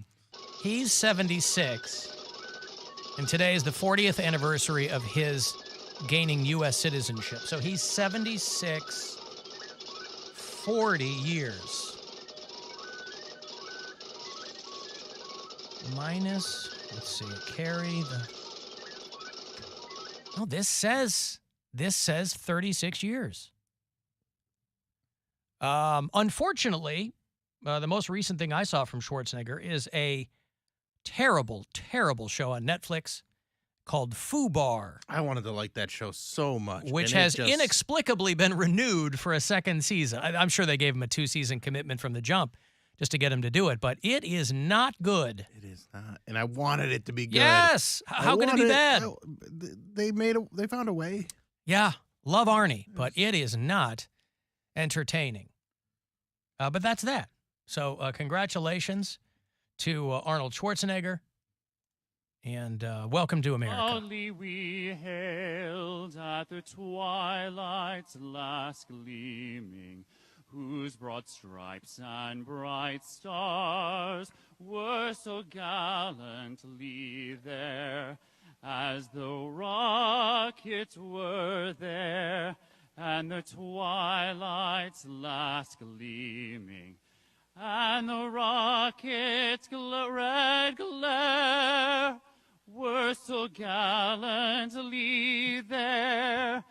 Burst stripes were all there, and the rockets were there. Take that, Whitney Houston. Pretender to the throne. I'm not going to deal with you. You don't have to. This dude freestyled. Whitney didn't have the courage. I was MC Wettings this weekend, speaking of Whitney Houston, and one of the mother of the groom got me these little Whitney Houston. I don't know why she was giving me gifts, but she knew I loved Whitney Houston so much. She got me these Whitney Houston era dolls, like from each era of her career. Like, oh, that's very kind. I was like, oh my gosh, it's so sweet. The mother of the groom got you a gift. Yes. It's very nice. Yeah, Very classy move. She was like, oh my gosh. You think she was hitting on you?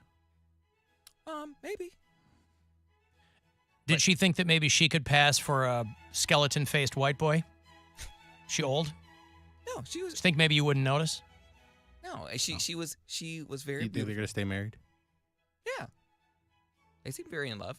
It was They very, always do. Seems like that at first. Always do. It was a very cute, intimate wedding. It was out there in Geneva. Geneva on the lake? No, it was just Geneva. But I didn't realize, how many vineyards there were out there. Like that is Veneers? Vineyards. Oh, vineyards. I thought like everybody got their teeth done. No, vineyards. Yeah, it's wine country, right? Yeah, it's like our little. I guess what would be the wine country of California? Is that Santa Barbara? Napa or Valley. Napa Valley. Yeah. It's our own little Napa Valley. Paw, Michigan. But yeah, I was driving out there. I was like, wow, look at all the little fields. This is cute. All the little grape fields. Yep. Yeah. All right, well, good. Congratulations. But yeah, shout out to Mother of the Groom. She's cute. That was very nice of her. All right. I've got to take a break here. If you want to send a text, 35192. Want to go to Mushroom Head's 30th anniversary and Halloween bash. It's coming up, and I will have those tickets for you after the break. The Alan Cox Show on 100.7 WMMS. And everywhere you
the 28th at the world-famous Agora.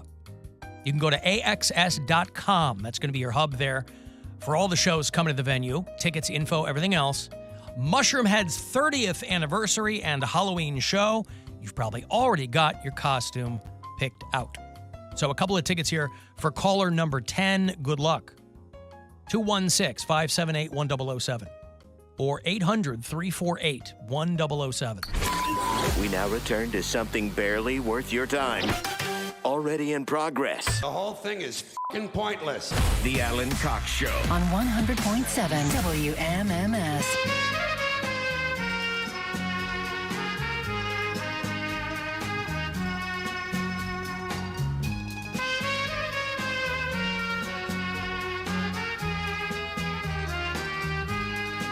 Did Herb Alpert play El Solo Toro? Yeah. Lonely Bull? Oh, what a good song. Herb Alpert by request here on the Buzzard. 100.7 WMMS, your FM home for Cleveland Guardians baseball.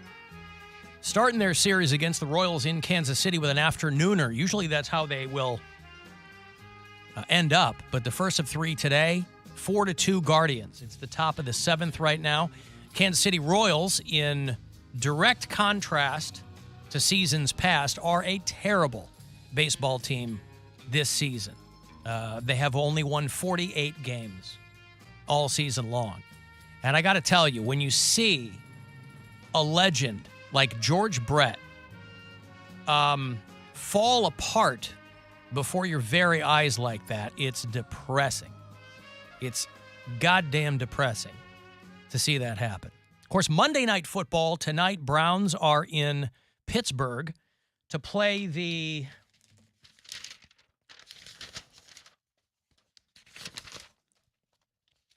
Come on, you should know Steelers. This. There you go. The first Cox Out is tonight. I'm switching up the Cox Outs this season. We were here downtown for a long time for home games. Now I'm coming out to the burbs when the Browns are out of town. So tonight, I'm at Around the Corner, starting at 7 o'clock for the Browns in Pittsburgh. And every Cox Out event, somebody's going to win themselves $300 in Visa gift cards. Nice. It's brought to you by Bud Light, so we'll have some fun. We'll watch some Browns football and love going to Around the Corner. Haven't been there in a minute. So I hope to see you out there tonight. I think we should be on the patio. It's going to be a nice night. Very nice. 69 degrees. Is what I saw. So I can't wait. They're also going to be premiering their new Monday Night Football theme tonight. Did you see the little teaser? I did not. For the Monday Night Football theme. They didn't do it for the first game of the season? They're saving it for this week? I guess so. That's interesting. Yeah, this is week 2, right? They didn't do a week 1 with Aaron Rodgers. When Aaron Rodgers' career was effectively ended? Yeah. So if he never plays again, do the Jets get any of that money back? No. Because he's an old man. I mean, it was guaranteed. Guaranteed money. But I think it gets paid in a different way through insurance or something. I don't know how that all works, but he gets Bobby Bonilla did. Money. Yeah. Deferred payments. Mm-hmm. Show you a little teaser here. The Monday Night Football theme. They say it's Chris Stapleton and Snoop Dogg, but from what I can see, now granted this is a little teaser. I don't see Snoop rapping or anything. It's just Chris Stapleton singing and Snoop is in it. Oh, yeah, they're covering Phil Collins, too, for whatever reason. Here's Chris Stapleton in his leather duster. I think he has Lenny Kravitz's old drummer. There's Snoop.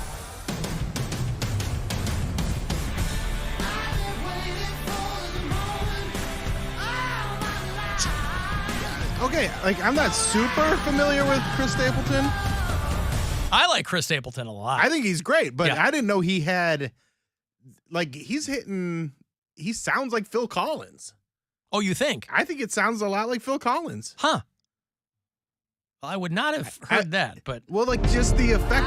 I mean, it's definitely not the reverb. Phil Collins, but the reverb is definitely making it sound like the original song. Yeah, the more I hear it, the less it sounds like him, but that reverb is definitely whatever effect that is.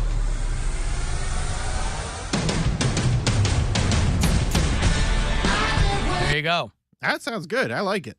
Simplest / most famous drum fill in all of popular music. want to hear. Change my mind.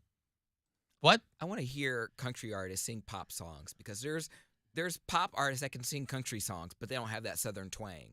But like, well, what do you mean? Like, because pop music can be pretty broad. You mean like heavily produced, seriously compressed, like I'm just saying pop music, or a voice like Chris Stapleton's is very distinct. He has, even if he didn't want to do country, he would be in country because of that twang. Like that twang ain't going no matter what genre he's in.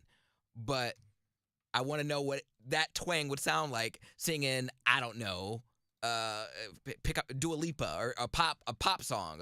This popular genre, this 6-letter genre, this genre. I just think that would be interesting. I don't know if he has a TikTok account, but there's their dude Alex Melton who he'll take a pop song or a country or like a rock song and do like a country version of it. I was gonna say, and the version he did of My Own Worst Enemy by Lit is fantastic, and it makes it sound like it should have been a country song all along. I was gonna say you could take a pop song and make it sound country, but it's hard to take a country song and make it pop.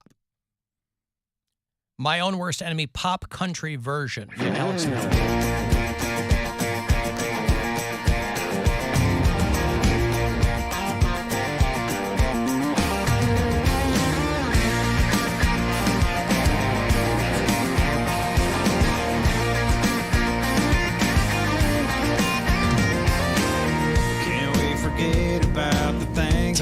When I was drunk. Yeah. I didn't mean to call you that. Again, the twang is doing a lot of the heavy lifting, but you throw some acoustic guitar in there and you're gonna be okay. But it works. But like the lyrics work really well for a country song. You know who we're gonna see this from, Cody, is Maren Morris. Do you know who Maren Morris is? No. She was an up and coming country artist, very, very talented. And she said she's getting out of country music because it's all toxic bro country now. And she said modern day country music is unrecognizable to her. This was an artist who was up there speaking her mind, which I thought country artists loved. Just saying it like it is. Well, but I guess not when a gal is doing it. And so she would always get not like the way they want to hear it either, so that. Yeah, so she was kind of a darling of Nashville for a while, but she's like, I'm getting out. I don't know what kind of music I'll do, but I'm not going to concern myself with it being marketed through country music channels or country music, whatever that machine is. She's like, I came into it thinking that I would really burn the whole thing to the ground and start over, but it's burning itself down without me. And she's just supremely bummed out that Jason Aldean was here at Blossom last night. Yeah, they had to sold out show. It. Yeah, sold out show. It got rained out in July. Sold out show last night. So it's not like those people are falling by the wayside. But she's like, people now in the genre are loud and proud about who they don't like, or try that in a small town, or whatever it is. Somebody texted me about Poundcake's mom singing karaoke. Singing Earth, Wind, and Fire karaoke, try that in a small town. I'm like, Vermilion is a small town. Right. If that's her go-to, she is doing Earth, Wind, and Fire at the Lube in a small town. But, yeah, Maren Morris is, because there's a handful of women country artists, country-ish. Brandi Carlile is another one. I think she was in town this weekend. I think she was Saturday at Blossom. Yeah, Brandi Carlile, Maren Morris. I mean, Taylor Swift to a degree. That's why she started in country and moved to pop. But I don't think she really approves of, she's very prominently promotes LGBTQ plus and women's rights and stuff like that. Yeah, I mean, that's somebody who crossed over and, went the pop route. Chris Stapleton has a song with Justin Timberlake, somebody said. I don't know that song. But I like Chris Stapleton a lot. I like, and again, that's a guy who was doing songs for other people, writing songs for other people way before he got famous. He had enough people in his ear going, you should really be performing these songs instead of, you can make a lot of money writing and selling your songs to people. And that's what he did for a long time. I don't know what the name of that song is. Chris Stapleton, Taylor Swift, Chris Stapleton, Carly Pierce. Oh, Say Something. Chris Stapleton, Justin Timberlake. I remember this song. Well, there you go. This came out like a couple years ago. Let me get to the good stuff here. Hold on. Everyone knows I don't wanna get caught up in the rhythm of it, but I can't help myself. I mean, that's him. That's Chris Stapleton right there. And I think if you've spent a lot of your career writing for other people, you're not just writing for country artists. That particular album, though, that was Justin Timberlake's song, and it was called Man of the Woods. So I think he wanted like a woodsy country feel for that album. I don't know how well that album did. I don't think it did very well. Well, he's doing the Phil Collins cover for a Monday Night Football tonight. And I'll be doing the Cox Out pregame at Around the Corner starting at 7 o'clock tonight. Speaking of Cox Out, Russell Brand. This guy, people are already talking this dude to death about what Russell Brand allegedly did, what he may or may not have done. And anyone who, I guess, knows Russell Brand, they're the only people not surprised. Actually, I don't think people are surprised. I think there's a lot of people who have gotten an ick factor from Russell Brand for a long, long time. Kristen Bell said when they were doing Forgetting Sarah Marshall, which is when he really blew up outside of the UK, that if you try anything with me or if you do anything weird, you're going to get kicked right in the balls because I'm not here for that. I think she was married to Dax Shepard by then. And she's like, I don't know if anybody else ever told him that, but I made it very, very clear when we were shooting. And they had some very intimate scenes together that were... They did. Not even intimate, but like very physical scenes where they were imitating sex and like over-the-top silliness. I guess the BBC has been working for the better part of a year on a documentary on Russell Brand, and it basically outs him as a repeat sexual offender. And I'm thinking, the guy who walks around in a leather robe? That guy? Is it going to be Come gonna on. be Surviving Russell Brand? Because, damn, that's going to be another good docuseries. Well, what happens with these, I love though... how excited Poundcake is. He's I know like, he "Ooh, is. new victims." Did you even know who Russell Brand was before this? He married Katy Perry. That's how you knew him. He was Katy Perry's husband. All I remember is him having the ridiculous-looking hair, and he hosted the MTV. Why is it VMAs. ridiculous? He just has long hair. This was before when he had almost like a Amy Winehouse beehive. Oh, yeah, he used to poof it up, and he wore eyeliner. Yeah. Yeah, and he hosted. What do they call in this documentary? Is it going to be called Get Him to the Clink? Bill Squire, everybody. Get him to the... Oh, yeah, because he played the same guy in that movie, didn't he? Yes. So now... the Agora, December 22nd. With a story like this coming out, everybody goes and digs through the public record. And there's a British comedian named London Hughes who was a huge Russell Brand fan and very excited to meet him back in the day. This was at the height of his career, which is when all these women accuse him of doing terrible things to them, is when he was like a big, big deal. Now, that wasn't for very long. That Get Him to the Greek didn't really do much, I don't think. Because I don't even think of Russell Brand as like an actor for real. I thought he was more of a comedian. Well, he is a comedian. He's a stand-up comic. Like a personality. Or he's a monologist, kind of. But he would go on shows. He would has this high voice, and he'd, use, I think he's very literate, and he's very verbose, and so to a lot of people that... but again, he was also very public about the fact that he's a narcissist, and he's very promiscuous, and blah, blah, blah. And he had his struggles with drug abuse and alcohol abuse and all this stuff. So he's kind of caught between... well, if I did this, I don't remember, and saying, I would never do this.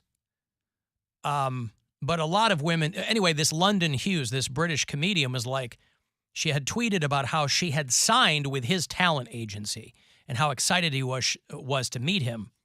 But the first day at this talent agency, she was told, do not sleep with Russell Brand under any circumstances because he likes to just pursue women and have sex with them. So everyone who knew him, I guess this agency has since dropped him. So it's not like he was making them money. He's been doing a podcast for. But again, he did a sold-out show on Saturday night in London and got a standing ovation. So people are still very much on the fence about Russell Brand. I mean, I don't have to find out that Russell Brand is a creep to go, I'm not going to support him. Yeah, because you're not a huge fan, right? Yeah, not really. I think the peak of his career was when he was married to Katy Perry. Because I think everyone was just like, really? This guy? She was like at the time, one of the most popular women, famous women in the world, prettiest, and she wanted Russell Brand out of all people. Well, also, Katy Perry has come out, and it's somewhat cryptic, but she has said, I think her only comment so far has been, I've kept myself quiet on some things for a while, and that may or may not have led to their divorce because they weren't married long, 2 years maybe. It was only 2 years. She got her Orlando Bloom. She. Oh, that guy's got a knee shooter, boy. She likes the turtleneck. She loves the English guys. Whatever. I'm just saying. She's gorgeous. She is gorgeous, but I'm just saying that must be her thing, and I'm not knocking her, but I mean, I would risk it for Orlando Bloom, but I don't think that's right. This is someone that she loved, and she's just kicking him while he's no, but that's what I mean. Her comment was somewhat vague. She's not coming out and saying, that was 10 years ago, and she was so He's obviously a disgusting pig. And she didn't say anything like that, but somebody dug up the video of Russell Brand on Jimmy Fallon with Catherine McPhee. Remember her? Yes, I do. And here, I'll show you the video here. She comes out, and Russell Brand's like, you can sit on my lap if you like to. You have to move out of your chair and. Catherine is welcome to No, sit here. she's not. It's not. No, don't do it. Trust me. He don't do it. puts her on his lap, and Don't she even looks. say for the queen. You What can't. are you doing? Don't say for the queen. For the queen! No, don't say that, please, Russell. You're beautiful. Russell, I think. please. Oh, thank you. Should I just sit here? Sure. Please I'll just stop. be here. Russell, look away. With my sexual charisma. All right, there you go. Catherine, please sit here. Oh Welcome. my gosh, this is all too much. Yeah. So, yeah. Listen, Russell Brand is a guy who has always thought very highly of himself. So a guy with an inflated sense of importance, and that's why you get to people going, this is a media attack that's being coordinated because of his criticism. Stop it. Nobody cares about Russell Brand on his podcast. He's one of 4 million guys out there going, why aren't we studying bleach? Or whatever he says. I think he's probably a little bit more well-researched than some of these other dummies, but it's got nothing to do with that. That's a nice modern-day conspiracy theory that everybody falls back on, but there's no big leap to see this, right? Now, I think it's just as dangerous to prematurely defend somebody as to prematurely condemn them. But when you see the people who are defending him, you're like, ooh, with with friends like this, like, all the usual suspects. Elon Musk, check. Andrew Tate, check. Tucker Carlson, check. All on the, Russell Brand is being railroaded train or whatever. Once a Hollywood darling, now he's on the media's #1 hit list. But I don't think he was ever a Hollywood darling. No, I think he was always kind of like disliked. I don't know, maybe it was jealousy because he was married to Katie, but no, listen, I never understood the allure he could of be him. He came out of nowhere. He could be very funny. He was high pitched. He had long hair. He kind of did the whole rock star look, but he was very, very articulate, and he would kind of weave these tales. You could understand what the appeal was, but first of all, nobody with cheekbones that amazing is going to be 100% above board. Okay, look at the guy. But these women are like, well, I'll play a little clip here from the BBC documentary. With, and I said, no one. Like, I've never had sex with anyone. And he got an erection straight away. And he was like, oh my God, he's like, my baby, and picked me up and cradled me in his arms like a child and was stroking my hair. And he's like, you're like my little dolly. Russell engaged in the behaviors of a groomer. Looking back on it, I didn't even know what that was then or what that looked like. Yeah, so these women are like, I was 16, I was this, I was that. This is at the height of his fame or whatever. And by his own admission, Russell Brand is kind of like, look, he was living that life. And I'm sure he thought that he was very, very charming. But if you have to grab people and put them on your lap, I mean, you might as well be some creepy old uncle. He's denied everything, of course. These allegations pertain to the time when I was working in the mainstream, when I was in the newspapers all the time, when I was in the movies. And as I've written about extensively in my books, I was very, very promiscuous. Now, during that time of promiscuity, the relationships I had were absolutely always consensual. And to see that transparency metastasized into something criminal that I absolutely deny makes me question, is there another agenda at play? Also, it's worth mentioning that there are witnesses whose evidence directly contradicts the narratives that these two mainstream media outlets are trying to construct, apparently in what seems to me to be a coordinated attack. So that's his take, that it's a coordinated attack. Why? No one knows. But that's his take on it. But it's all gross. Whatever happened. Tell you what, that Russell Brand, Marilyn Manson reality show, that is going to be crazy. Wait till that comes out. But this is the thing, so in the next week and a half, every day there's going, here's a clip of Russell Brand from 2011 talking about, because everybody is now spelunking to find something that'll support the Russell Brand is gross vibe. And all you can do if you're him is go, well, that didn't happen. But this was when he was at the height of his celebrity powers. And so I would just go in there if I was trying to get a conviction against Russell Brand and be like, I would like to submit the remake of Arthur of evidence that this man should be stopped. Life without the possibility of parole. I forgot he did that. Yeah. Wow. How dare you take a film by the great Christopher Cross and ruin it like that. The late, great Dudley Moore. Oh, my God. Now I want to watch Arthur. I got a break. You should just show that at around the corner instead of the Browns game. I'm sure people would love that. Yeah. Uh-huh. Guys, tonight we're going to be enjoying the classic 1980 film Arthur with Liza Minnelli, Dudley Moore, and Sir John Gielgud. Hey, you want Cedar Point passes? I got them for you after the break. And I'll tell you what. Every night we stayed on Kelleys Island, right across I could see the lights from Cedar Point. And boy, it looked like everybody was having a good time. I was out there with my binoculars, just making sure people were having fun. And boy, it looked like they were. So you can join them after the break. It's the Alan Cox Show. Everywhere on our free iHeart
iHeartRadio. iHeartRadio. Free never sounded so good.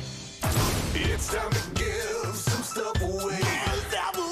Now it's time to give some stuff away. All right, I want a couple of tickets to Cedar Point. They're going to get Hollow Weekends underway. CedarPoint.com to plan your visit. While you still can, book a stay at one of their Cedar Point resorts.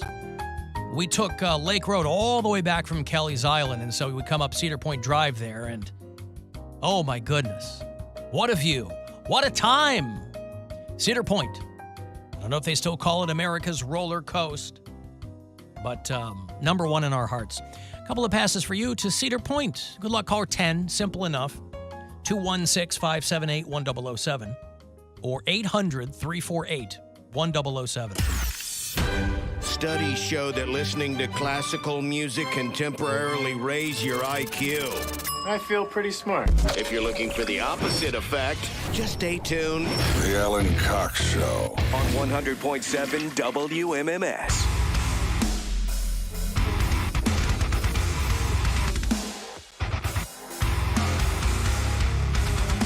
Hey, thanks to everybody who checked out 2 Hours to Midnight on Saturday, by the way. Got a lot of good feedback from this week's show. We love doing it. It is 2 hours of nothing but metal. There's local music. There's brand new stuff. We'll throw in some classics from across the broad spectrum of metal subgenres. It's me, Corey Roddick, Pat Butler. It is 2 hours to midnight. Starts at 10 o'clock on Saturday nights, anytime we are not being preempted by sport. It's 2 hours of metal. You want to submit a band that you're in or just a request, whatever, to htm@wmms.com if you're not able to join us because it only airs live. I post the playlists for you. There's a 2 hours to midnight Facebook page and also at WMMS.com. Bottom of the eighth, Guardians up 4-2. They started this series against the Royals in Kansas City with an afternooner. Tomorrow night, they will play 2 of 3. They swept the Rangers. Pretty impressive because the Rangers are a good Rangers team. are a good baseball team. That's awesome. 9-2 yesterday, 2-1 Saturday, 12-3 Friday. That's good. Now, did it put the Guardians at 70 wins? Indeed, it did. 72 wins. They're not above 500, but a win is a win is a win. And when you get 3 consecutively, that's great. 4-2 right now, bottom of the eighth over the Kansas City Royals, who are conversely not a good baseball team. But again, teams lose to subpar teams all the time. Statistically inferior teams. How about that Kobe Altman? Oh, yeah, he got a... You sent me that. Yeah, he got that OVI. Now, was he on a lawnmower? Because you know you can get... Was he mowing his lawn a couple of beers deep? Because you know you can get an OVI on a lawnmower. I don't think that's what happened. Oh. Kobe Altman, who, of course, is the president of basketball operations. Does that... I'm unclear as that title. I know that's what he is. Where does that put him in the hierarchy? Is that one under Dan Gilbert? President of basketball operations sounds like you're the guy in charge of the whole enchilada. Is that what that is?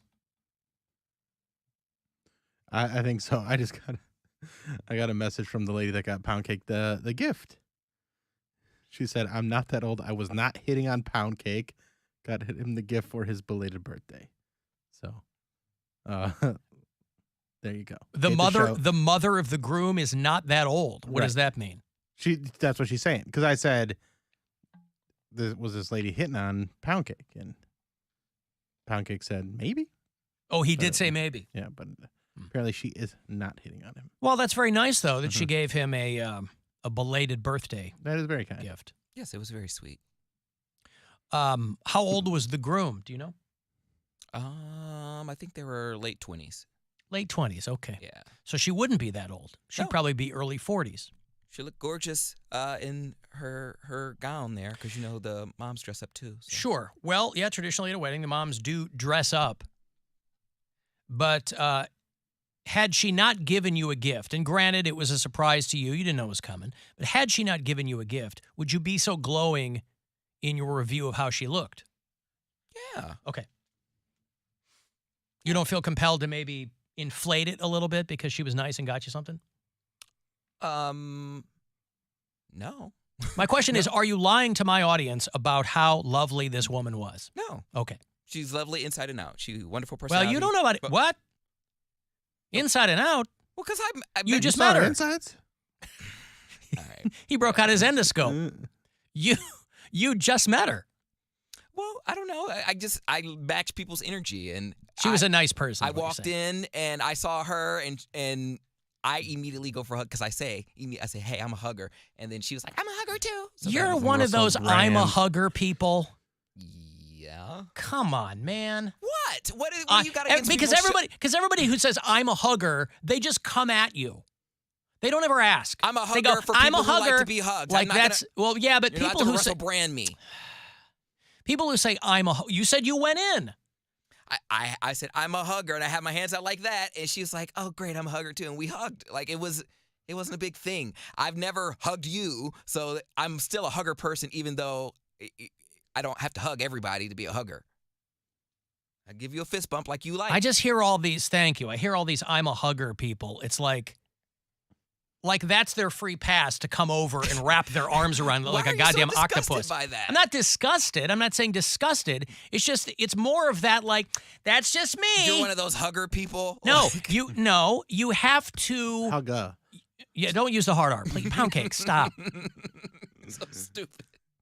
You don't know, now you know, a hugger. Yes, come on. Well, they should know me. That's just the way That's I am. what I'm saying. There's too many people assuming everybody should know them. Oh, that's just me. Well, you have to bend a little bit in every social interaction. And people go, I'm a hugger. They're always like coming at you with their arms out. I'm like, I'm not a hugger. I don't know you. I'm Seinfeld, you're Kesha. If you're such a hugger, how come you haven't hugged Alan yet? Oh, I tried. He was at the urinal.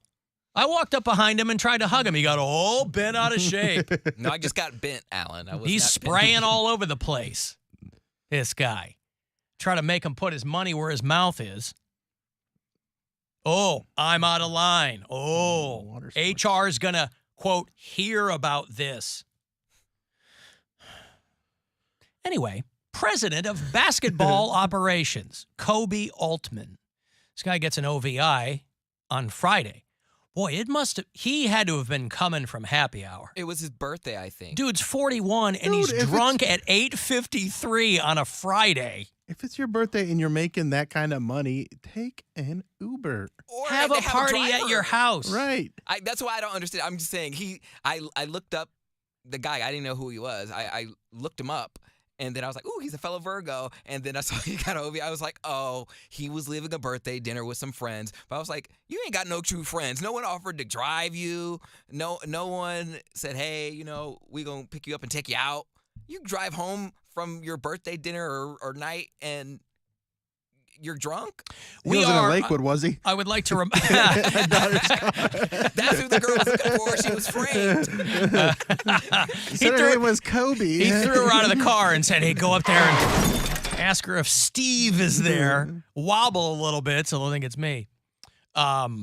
She'd be getting more than her car paid for if that was the case. We are, as an aside season here. Tickets. I don't care about your car. That's right. As an aside, we are 3 days away from finding out if our own Cody Brown will be voted Cleveland's best sports talker in Cleveland Scene's Best of Cleveland 2023. Just to underscore, he did not know who Kobe Altman was. The best sports talker in Cleveland, and this is why I hope he wins, did not know that Kobe Altman is the president of basketball operations over there at the Cleveland Cavaliers. He had to do something a little wild to get on my radar. That's right. That's all. Now he's in, the Poundcake. Now you'll never forget who he is. Mm-hmm. He was on 2 East near 55th, and the troopers see him bobbing and weaving, and they pull him over. He was on the east side? He was on the east side, like the far east side. Not the near east, right here on 9th. Oh, east. That's the near east. Yeah, east 55th. Yeah. 2 near 55th, yeah. And he refused the breathalyzer, and so they placed him under arrest. Now, again, he's a very high-profile guy. I don't think this is going to mean anything over there at Cavalier Central. But it's a name, it's a high-profile name, and so it's going to get some traction. But he's only been in that gig for about a year and a half. He signed a long-term deal with the Cavaliers. He's from Brooklyn, but he's been with the team for over a decade. And now he is the president of basketball operations. And again, I don't know the hierarchy, but that sounds like maybe you're the number 2 guy over there. Yeah, he's up there. And I don't even think Dan Gilbert's doing much with. I mean, he owns it, but I think his one son is more in charge of the Cavs now because of all his health concerns. Yeah. Well, you know, both of my older kids go to. Well, that was just an in-burp. That was weird. Are you okay? Yeah, I'm all right. All right. I'll be okay. To make sure that everything over there is fine. You know, when Mary's gone, we don't get those deep, throaty diaphragm belches that we get from her. That's a lie. That's me recording Mary. Both of my older kids go to Michigan State University, and they are going to fire Mel Tucker. This is that football coach that had an amazing championship game against U of M maybe a couple of seasons ago, and they signed the dude inexplicably to like a 10-year deal, right? And I think they immediately had buyer's remorse. And so these sexual misconduct allegations could not have come at a better time because Michigan State was just dying to cut this dude loose. The allegations that he had non-consensual phone sex with a woman working with the football team on violence education. When you're talking to the lady on the phone who is, and you're like, yeah, I'm going to whip it out.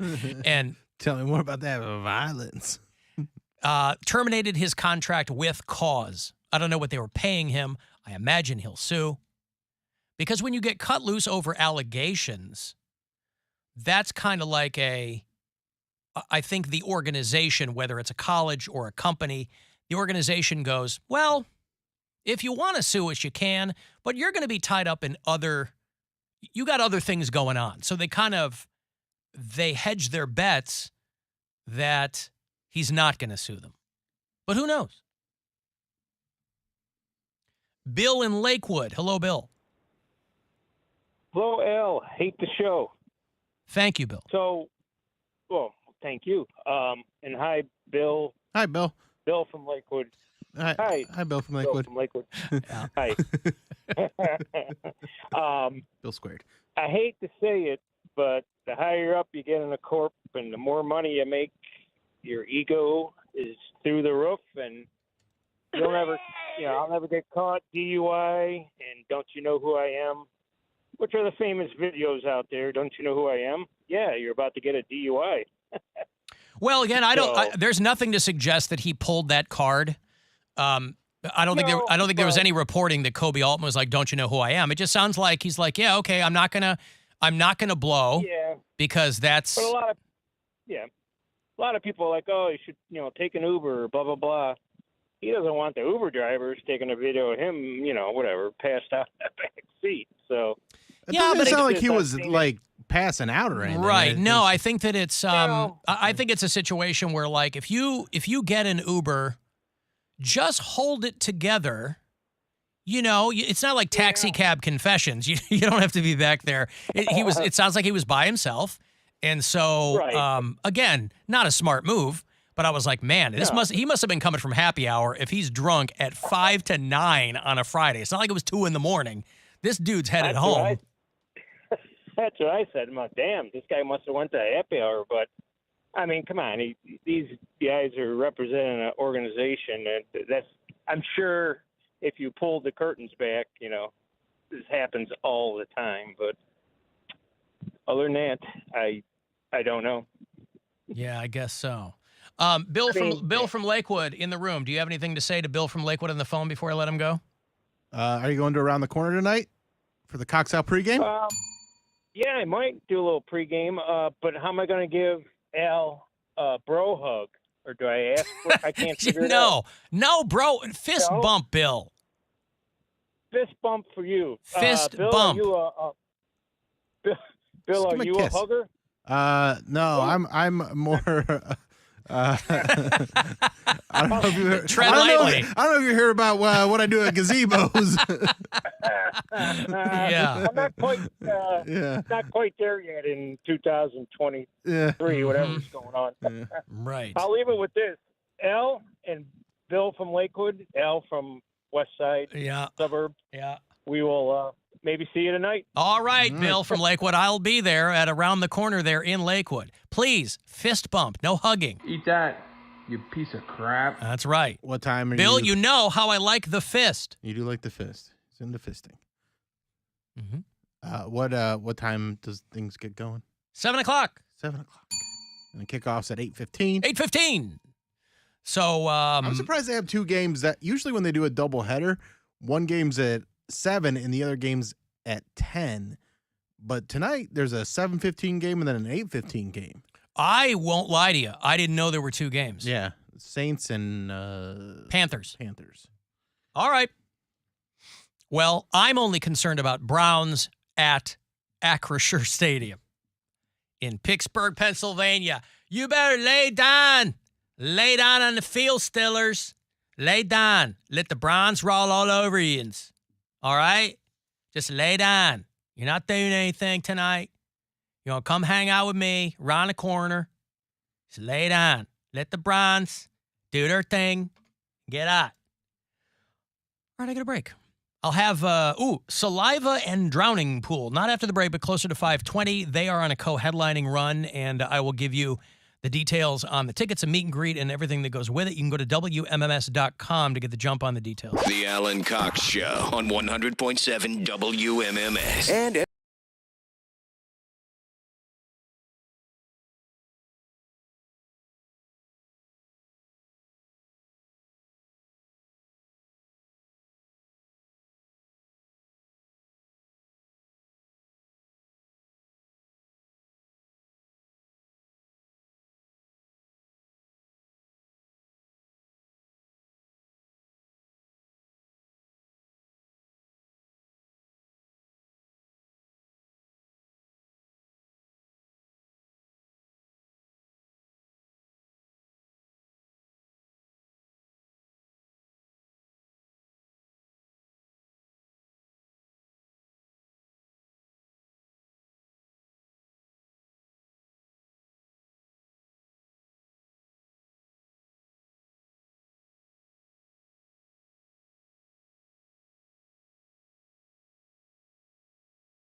p.m. Eastern, 7 Pacific.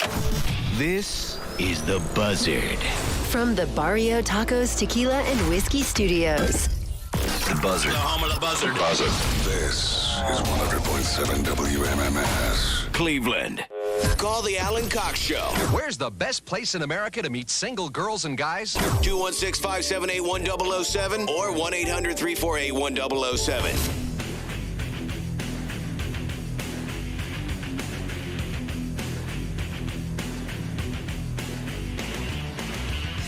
I was coming back from the men's, having a pish in the break. And I heard Brian Matze, who is back there, the legendary producer here for the Cleveland Guardians. As I'm walking by, I hear Tom Hamilton go, "Tough one for the Guardians today." Kansas City Royals pull out at the very end. The final score there, 6-4 Kansas City. Boo. It had been 4-2 Guardians up until the bottom of the eighth.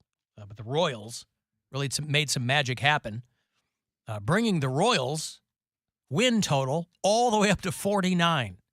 Kansas City Royals are now 49-102 in the rankings. They are dead last in the division and one of the worst teams in baseball, rivaled only by the Oakland A's, who are sitting at 46-103. Now, if you are an A's fan, good to know that mathematically they can still make the postseason with a little bit of what captains of industry will call creative accounting.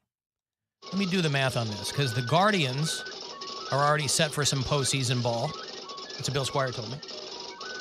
That's actually not what I told you. I'm sorry? I said they're not going to make the postseason. I can't hear you over my calculations, Bill. Yeah. What did you say? Let me turn this machine off. Hold on. Oh, nope, it seems to be getting louder. What? They're not going to be in the postseason. That's what I said. How are the Royals going to be in the postseason and we're not? They're not. They're also not going to be in the postseason. How are my White Sox going to be in the postseason? Also not going to be in the postseason. You know who's most upset about that? White Sox legend Jim Thome. Ugh. I hate it. All right, so who's going to be in the World Series? Astros and Braves. Astros, Braves, maybe the Dodgers, Orioles? Maybe the Orioles, maybe the Tampa Bay Rays. Oh. Don't mention Tampa Bay to me. See what those Baker Mayfield and those Buccaneers did to my Bears? You mean this guy that was apparently so bad and now he's Yeah. just kicking ass for the Bucs? Tom Brady's replacement? Mm-hmm. Yeah. Playing really well. Yeah. When you leave here and you go to Florida, you're like, hey, I'd like to stay here for a while. That's no joke, boy. Ohio, the Florida of the North, has a harder time retaining people than, as much of a hard time as everybody rightfully gives the state of Florida. It's not stopping people from moving there. People keep moving to Florida for a variety of reasons. But I was reading about the 10 fastest growing cities in the United States. 8 of them are in Florida. The only 2 cities not in Florida, the top 10 cities where the population is growing the most. The number 1 is Myrtle Beach. That's South Carolina, right? That's kind of a no-brainer. A lot of people retire there. Boise, Idaho, and Salisbury, Maryland. So, okay, 7 of the 10 are in Florida. And they're like, I was reading an article and like people Florida is really the perfect metaphor for the 2 Americas that we have had for a long time, by the way. Make no mistake. We're not in an age of 2 Americas. It's been that way for a long time. It's coming to sharper focus because of the whole MAGA thing. But I was reading this article on the dream and the reality of moving to Florida. And they talked, it was a series of anecdotes about people who moved to Florida. People were like, I never planned to move to Florida. I must have pissed off some god, and this was my punishment. Some guy that was like living in Nashville, and things weren't, his career wasn't going the way, but he had an opportunity to work for the Atlanta Braves and thought he was going to be moving to Atlanta. Atlanta is a fantastic city. Atlanta is everything you would want in a world-class city. Isn't the traffic worse in Atlanta? It's terrible. It's god-awful. I was like, it's worse than Florida. When I went back home to work in Chicago, if I hadn't gotten the job at home, I was going to Atlanta. This was 2006. I was leaving Pittsburgh. I had gotten let go in Pittsburgh. And I had, my agent had 2 opportunities in front of me. Obviously, I wanted to go home to Chicago because my family was there. If I didn't get that job, I would have moved to Atlanta. The beauty of Atlanta is if you were doing drive time radio, they wanted me to do the morning show in Atlanta. You got to Everybody's sitting audience, in, yeah. you're locked in. Like traffic is like New York, LA, Atlanta. So if you're doing drive time radio, it is paradise. Plus in Atlanta, you have like half a dozen multinational corporations that are headquartered there. You have like the North American HQ of Porsche, Mercedes, I think Pfizer is there. And then you've got these world-class universities. They're shooting movies there all the time. CNN they've got there, the right? Braves, and they've got Tyler CNN, and they've got Coca-Cola. And yeah. I think CNN's mostly in New York now. I think they're not headquartered in Atlanta, but Atlanta is a world-class city. So this guy gets a job with the Atlanta Braves and thinks he's going to Atlanta, but he wasn't going to be based in Atlanta. He was going to be based at their spring training facility in Florida. So this guy's like, okay. So he got a gig he liked, but it moved him to Florida. So it was a wild article about people that are like, some people wanted to move to Florida. Other people got transferred. You know, there was a guy who was from upstate New York. He had been living in Austin, but Austin has kind of flipped upside down now, where 10, 15 years ago, everybody was going to Austin because it was really on the come up. But it has become increasingly, Austin's losing people now because people are like, I can't stay in Texas. Cost of living? Even Austin. Well, they're trying to put people in jail for having abortions and this whole thing, right? I mean, Texas is a mess too. And so Austin is losing people. Austin, the thing that happened at Austin about 15 years ago is the same thing that happened to Portland about 20, 25 years ago. Portland is god-awful. Well, it is, but back in the day, it was you had a lot of young people moving there, and there were more people than there were jobs. So a city like Portland, which ended up with a massive teen homeless population, that's kind of what happened in Austin, is you had a lot of people moving there because it was the next hip city, but the opportunities that people, you know. And then you heard about some tech companies moving there because they didn't have to pay as many taxes and freedom, it's Texas. Except not so much anymore because Texas is really trying to put the screws to people. But Florida is too in a lot of ways. But they have Disney and they have a lot of retirees. And so as much as people make fun of Florida, present company included, it has not stopped people from moving there because Florida really does have a lot of different things going on, right? You got hippies, you got beach bums, you got people who live in the Keys, people doing Jimmy Buffett cosplay, whatever it is. You know, you have like Cubans in South Florida. You have a lot of different Latino immigrants. It's the South, but it's also almost like another country. So like when you visit Florida, you go, oh yeah, I get it. But if you're anybody who's not white and straight, there's a certain amount of terror to be in Florida too. But 7 of the 10 fastest growing cities are Florida. Man, Portland was so disappointing. Portland's a beautiful city. It is. Like the outskirts, just the landscape is gorgeous. But from the moment we got from the airport to where our friends were staying, I've never seen so many homeless people. Like even in San Diego, the homeless people don't bother you. Like they're on the street. At least they're in nice weather. They don't ask you for money. Portland, it was like on the freeway. Like they had a tent up on like the little hill that I was like, if they rolled one wrong way while they're sleeping, they're gonna be in the middle of the road. Like I hope they don't roll when they sleep. I'm just saying, like, I just never seen anything before. It was just like these. Don't the homeless cities. know they shouldn't sleep on the top of a hill? You're just asking for trouble doing that. Oh, no, that guy. Oh, no, he went right into the highway. Yeah, no, it was. No, you're right, and it's right across Needles everywhere. And it's right across the river from Vancouver. It's a real danger zone. Which has its own homeless problem. Vancouver, Washington? Yes, Vancouver, Washington. Well, Vancouver, Connecticut. Well, I'm saying because there's Vancouver, Canada, and that's Yeah, no, I'm sorry, Vancouver, Washington. Yes. Okay, I was just making sure because now Vancouver, Canada has a big problem too, but across the river there, the Columbia River is what separates Washington and Oregon. Mm-hmm. I think it's the. It was weird because we were driving through when we were going on some hiking trip, and the signs going into Washington changed. Like it's the head of Washington, and it took us forever to figure out why. I was like, what the hell is the sign? And it was Washington's head. It had the little ponytail and everything. I didn't know what that shape was. You'd never seen a quarter?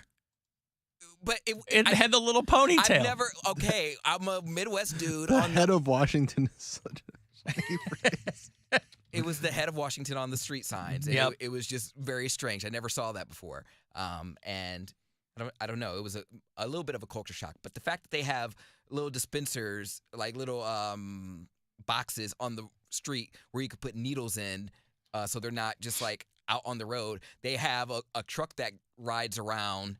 I think every week, so the homeless people can like shower, and then they have RVs parked downtown. I've never seen that before in my life. They have RVs of homeless people living downtown, and they're just allowed to park there. Right? Like they don't get towed. San Diego and LA too. I mean, they have like RV parks of like working poor people that work. Those RVs are empty during the day, but they can't afford rent, so people live in their RVs.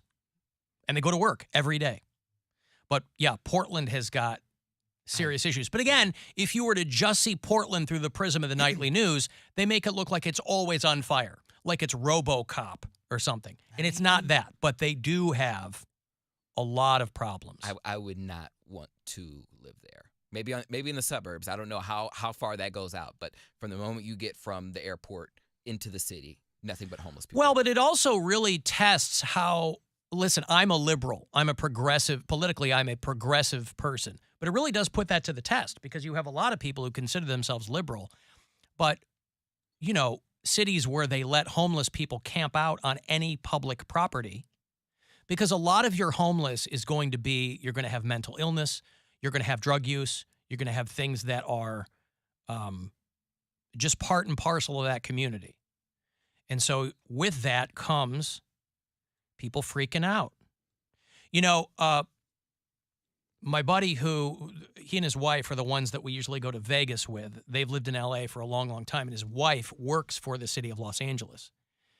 And she used to take the bus. They live in Glendale, but she used to take the bus to downtown LA. And she was working with, part of her duties working for the city of Los Angeles was working with homeless communities. Duty. What? Duty. Duty, yeah, duty.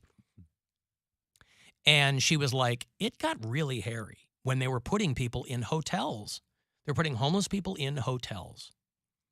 And you'd have to work with these people. You'd have to kind of...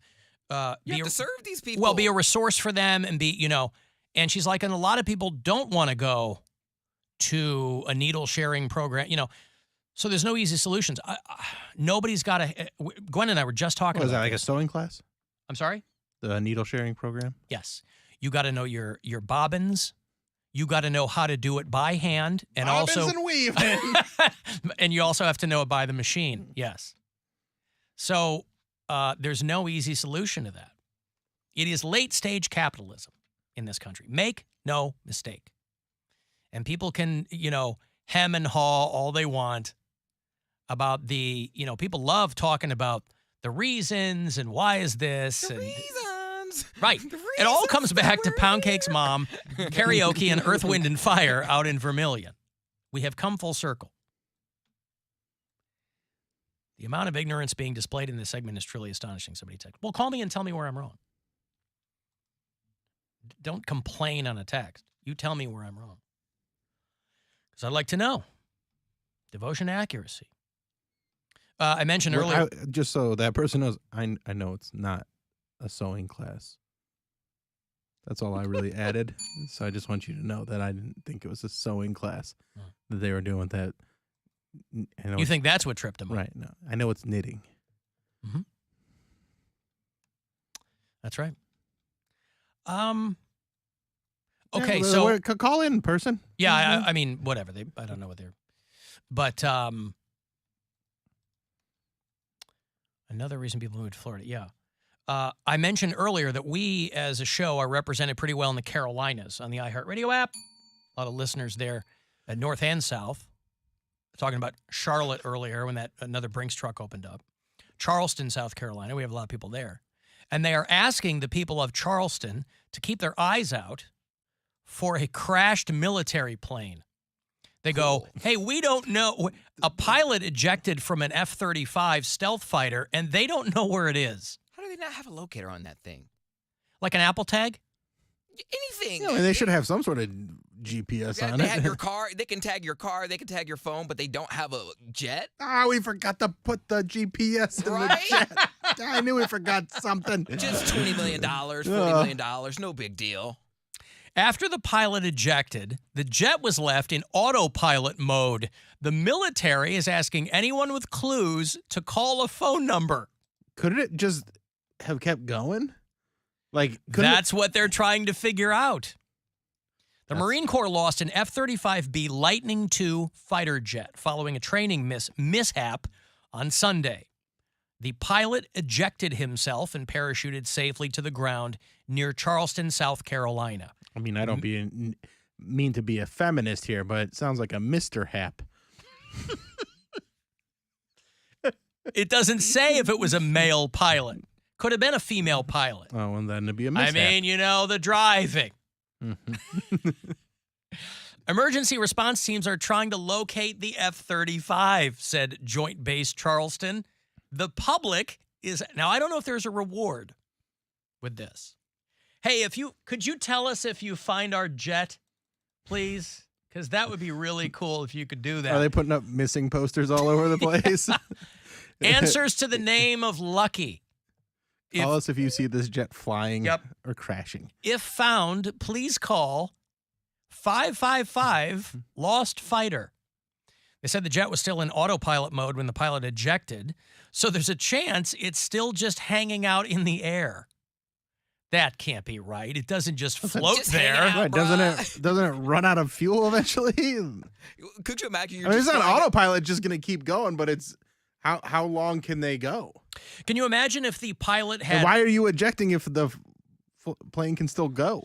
Can you imagine if the pilot ejected and is floating down on his parachute and the pilot or the jet in auto mode does a 180 and flies into you and kills you? Yeah, shreds your parachute. They said that the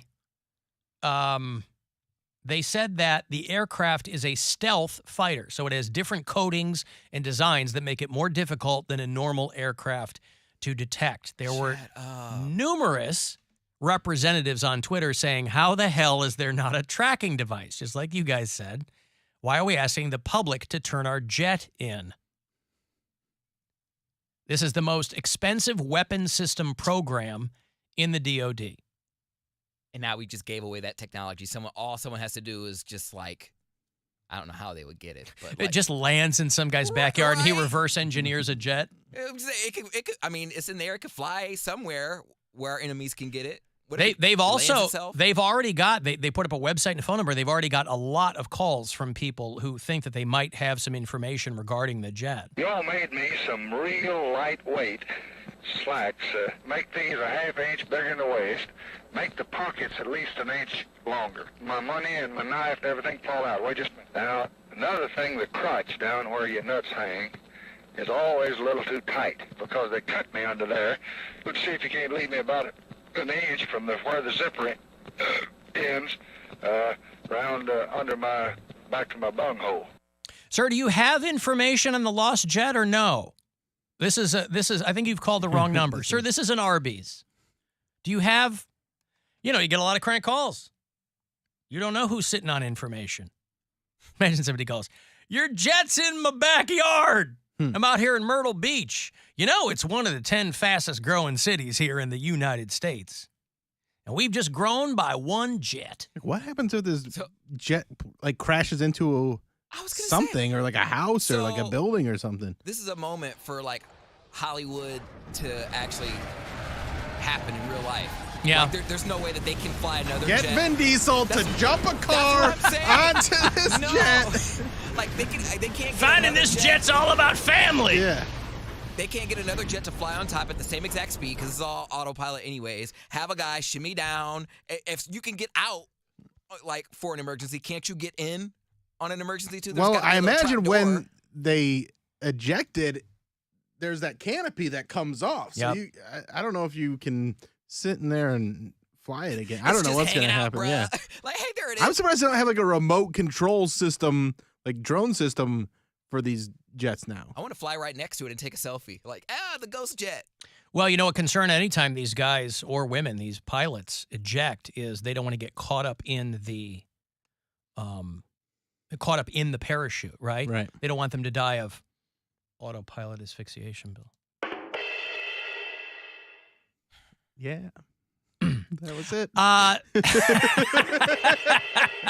Cox Out pregame. Yeah, 7 o'clock in tonight. Lakewood. Lakewood, I'm coming in you. Whoops. Hey, I've got a break. If you want to go see Saliva and Drowning Pool, they're going on a co-headlining run. And I'm going to throw a meet and greet in there, too. Don't worry, I've informed them. The Snafu Tours coming to the House of Blues right around the corner from us downtown here the 27th of this month. I'll have tickets for you right after the break. From the Universal Windows Direct Weather Center, WMMS Weather. Tonight it'll be mostly cloudy, down to 50. Tomorrow, partly sunny, getting up to 70. And Wednesday, mostly sunny, high 75. This report is sponsored by NOPEC. No one does more to lower your utility bills. Electric bills skyrocketing? You can opt into NOPEC at any time for rates as low as 6.45 cents per kilowatt hour. It only takes one phone call to NOPEC's Customer Care Center at 888-851-0459. That's 888-851-0459. Hey, it's Alan for Metro by T-Mobile. You know, the world is full of yada, yada, this and that.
sorry. Live stream audio. There you go. Yeah, I thought I love turned that on, but I Sometimes did not. you I didn't. really thought that I did. If you listen to us on the iHeartRadio app, please tell me where you do that from around the country. Got a brand new Canadian bureau chief today. Chelsea is a new listener in Peterborough, Ontario, north of Toronto.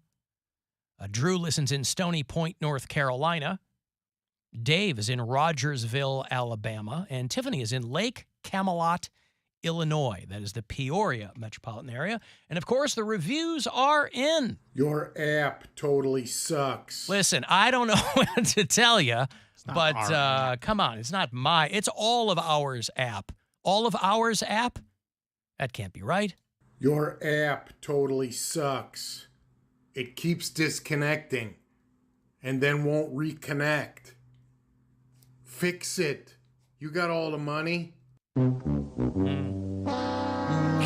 That actually sounds like it's his Wi-Fi. His Wi-Fi. Or his phone. I do have all the money. Yes, you do. And I have profit sharing in the iHeartRadio app. So, of course, it is in my best interest that you are able to have a seamless UX in coder lingo. Alan, the White Sox are barely a team. Well, that's because Jim Thome is no longer playing for them. He's just there in the front office. But you are correct. The White Sox are barely a team, but they are my team. Just like the Los Angeles Chargers are Bill's team. Who did the Chargers play yesterday? They lost another bad one, didn't they? They lost another to the Titans. Yeah. They lost on a field goal. Yep. By a field goal. Just, very frustrating. I saw Brandon Staley get pretty heated. Well, they asked him. You should get better at coaching. Well, I only know Brandon Staley because he was an assistant coach with the Bears for a little while. So that's the only reason that I know that name. But he is the pride of Perry, Ohio. So whether or not he grew up in the shadow of the nuclear towers, I don't know. Maybe there's some radiation seeped into his brain. It's making it more difficult for him to do what he's supposed to do there with the L.A. Chargers. But the Chargers off to an 0-2 start. That is Bill's adopted team. As they say, the rallying cry, put out your bolts. No. What is it? It's like a Frankenstein thing, right? Up. Bolt up. Do they cosplay as Frankenstein? Or? I don't think so. Oh. I think it's more like a lightning bolt, not a like a neck bolt. Oh, not a neck bolt. Yeah. Well, that's good to know. Did you see the video? People are like raising an eyebrow, this video of this high school quarterback whose mom ran out. Oh, yeah. To congratulate him, and she jumped up on him like a girlfriend would. Yeah.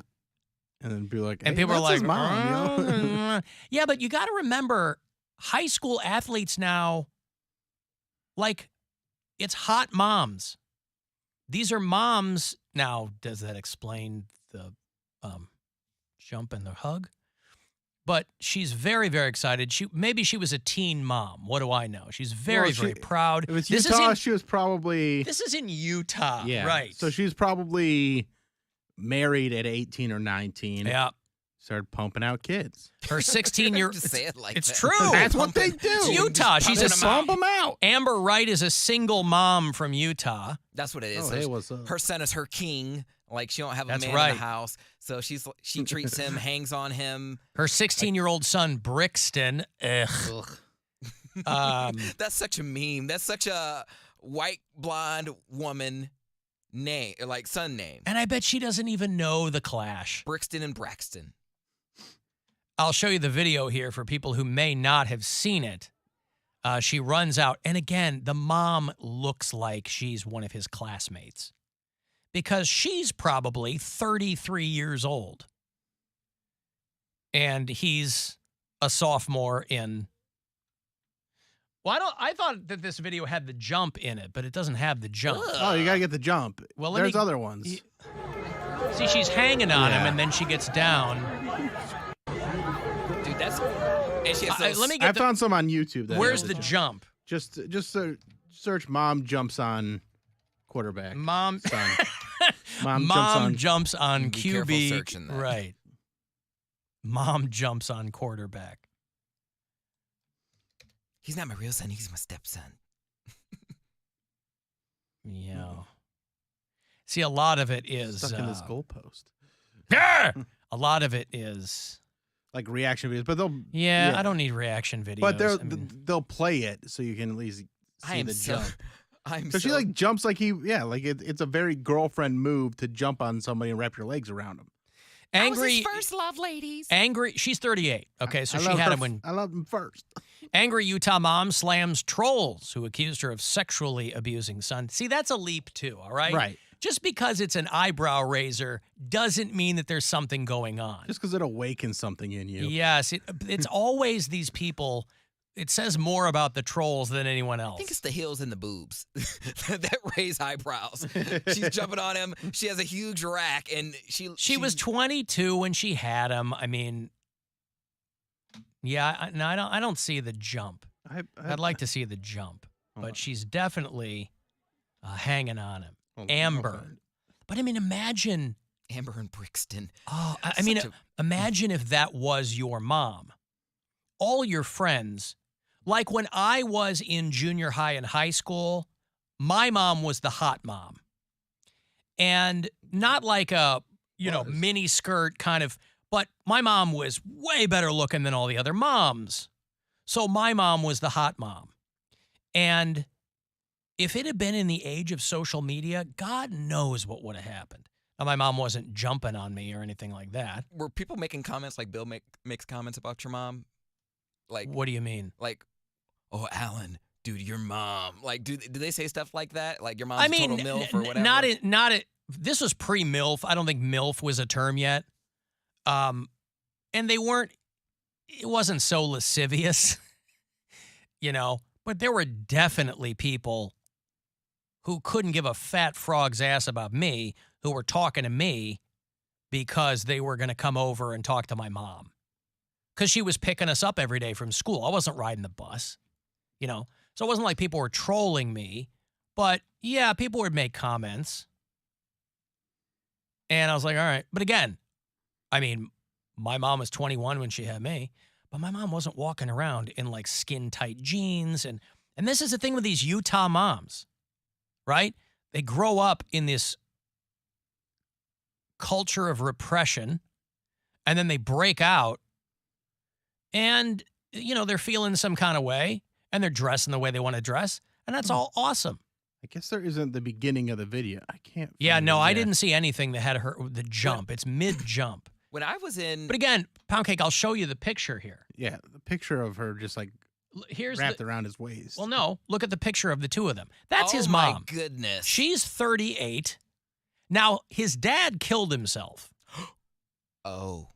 Okay. So that's why, so it's not some, it's one of these things where people... Should she be investigated? People see a piece of video and they go, ooh, what the... When they don't know anything else. But that's the mom. Oh, she has some fake jugs, too. Well, of course. I mean, But I do know the moms that treat their son, like, my son is my king. He is the head of the household. He eats first. And that... I saw a meme this weekend. There's a lot of single moms like that. That was, but I don't think that's healthy. The mom is the head of the household. They should, even if your son is the man of the house, he's still learning his place in the world. Understood. You can't treat him like a king. He hasn't earned that. Yes, it's not without its pitfalls, obviously. But there's a lot of single moms where they're like, my life is my kids. And listen, you could do a hell of a lot worse than that. There's a lot of women parents in general, who don't know what the hell their kids are doing. So I think if you have I'll give them a good role model. She's single. I think it's better to err on the side of paying too much attention to your kids than not enough. Because you need a JC balance. said she must be a Chargers fan because she bolt on. Because when you pay too much attention, it actually does the opposite because you overlook stuff. When you are... You're not observing. When you look at your son as holier. Are you a cautionary tale? Your mom definitely. You guys were her life. Yeah. But are her life. You and your brother grew up in that kind of environment. Correct. And I'm speaking from experience. I know I was spoiled, but we were in no way treated like the head of the household. My mom was always. Well, no, there's nothing here that implies that the kid runs the house. And the kid almost looks a little embarrassed when the mom gets off and stands there. And Mom. right. Of course, he's still a high school kid. You know, he's going to be like, oh, my God, Mom. My daughter is 7 and doesn't want me to hold her hand now when I walk her up to school. And I'm like, I thought this was coming way down the line. But she also knows that I'm out there to, like, you know, I'm always goofing around. And I think she's waiting for me to go off. And she doesn't want to be around me when that happens. Because I've told her the story about when her brother and sister were younger. And we go to the mall, and I would grab their hands in the parking lot and start skipping. And they would, because that's fun. They go, Dad. They were like 11, 12, 13. It's so fun to embarrass it's them the when best. they're, yeah. Well, maybe that's what And she it's was not like doing. I would keep pushing and pushing and No, pushing. you do it for a little bit. Yes, They I get a do it little for a couple of embarrassed. seconds. And, you know, even if they're embarrassed, they're still laughing. When I was in, I think it was kindergarten, there was a mom. She, looking back on her, she was pretty good looking, but she wore a belly shirt and she had some huge boobs. And she would always be the one to participate in all like the I don't know, activities. She would go on all the field trips. Anytime there was parents welcome at the school for a particular day, she was there. And I didn't think anything of it. Like, kids don't notice that type of stuff because it wasn't sexual. But looking back on it now, that would be looked at as inappropriate because she had a tank top, huge knockers, and then a belly shirt.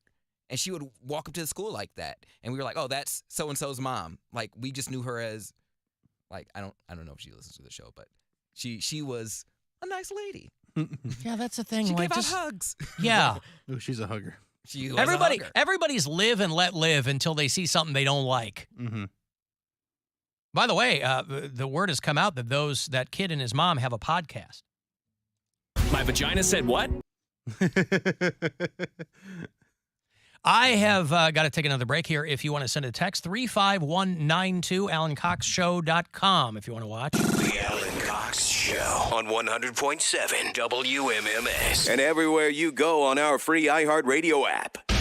Rover's Morning Glory. There are 4 people that live in Jeffrey's house. They have 3 toothbrushes. Charlie, what are you alleging? They're all sharing toothbrushes. No, I don't believe it. Are they color coded? Who gets what color? We don't assign colors. Rover's Morning Glory. Weekdays on 100.7 WMMS and 24/7 on our free iHeartRadio app. Your afternoon drive is brought to you by the Ken Ganley Auto Group, Ohio's #1 automotive retailer. Hey, it's Alan. We've been talking about it all afternoon because I'm so excited. The Cox Out pre-games are back, completely switching it up, leaving downtown. Now I'm going to be out hanging out with you when the Browns are out of town. So we start tonight, Monday Night Football. Browns are in Pittsburgh to play the Steelers. It's an 8:15 kickoff. I will see you at Around the Corner, starting around 7 o'clock. We're going to play some games. Somebody's going to walk out with $300 in Visa gift cards. Tonight, 7 o'clock, Around the Corner for the Cox Out pregame. It's all powered by Bud Light. The best podcast listening experience is on your free iHeartRadio app.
is 100.7 WMMS. Cleveland. Our phone operators are standing by with their thumbs up their asses, waiting for you to call. So call. Call the Alan Cox Show. 216-578-1007 or 1-800-348-1007.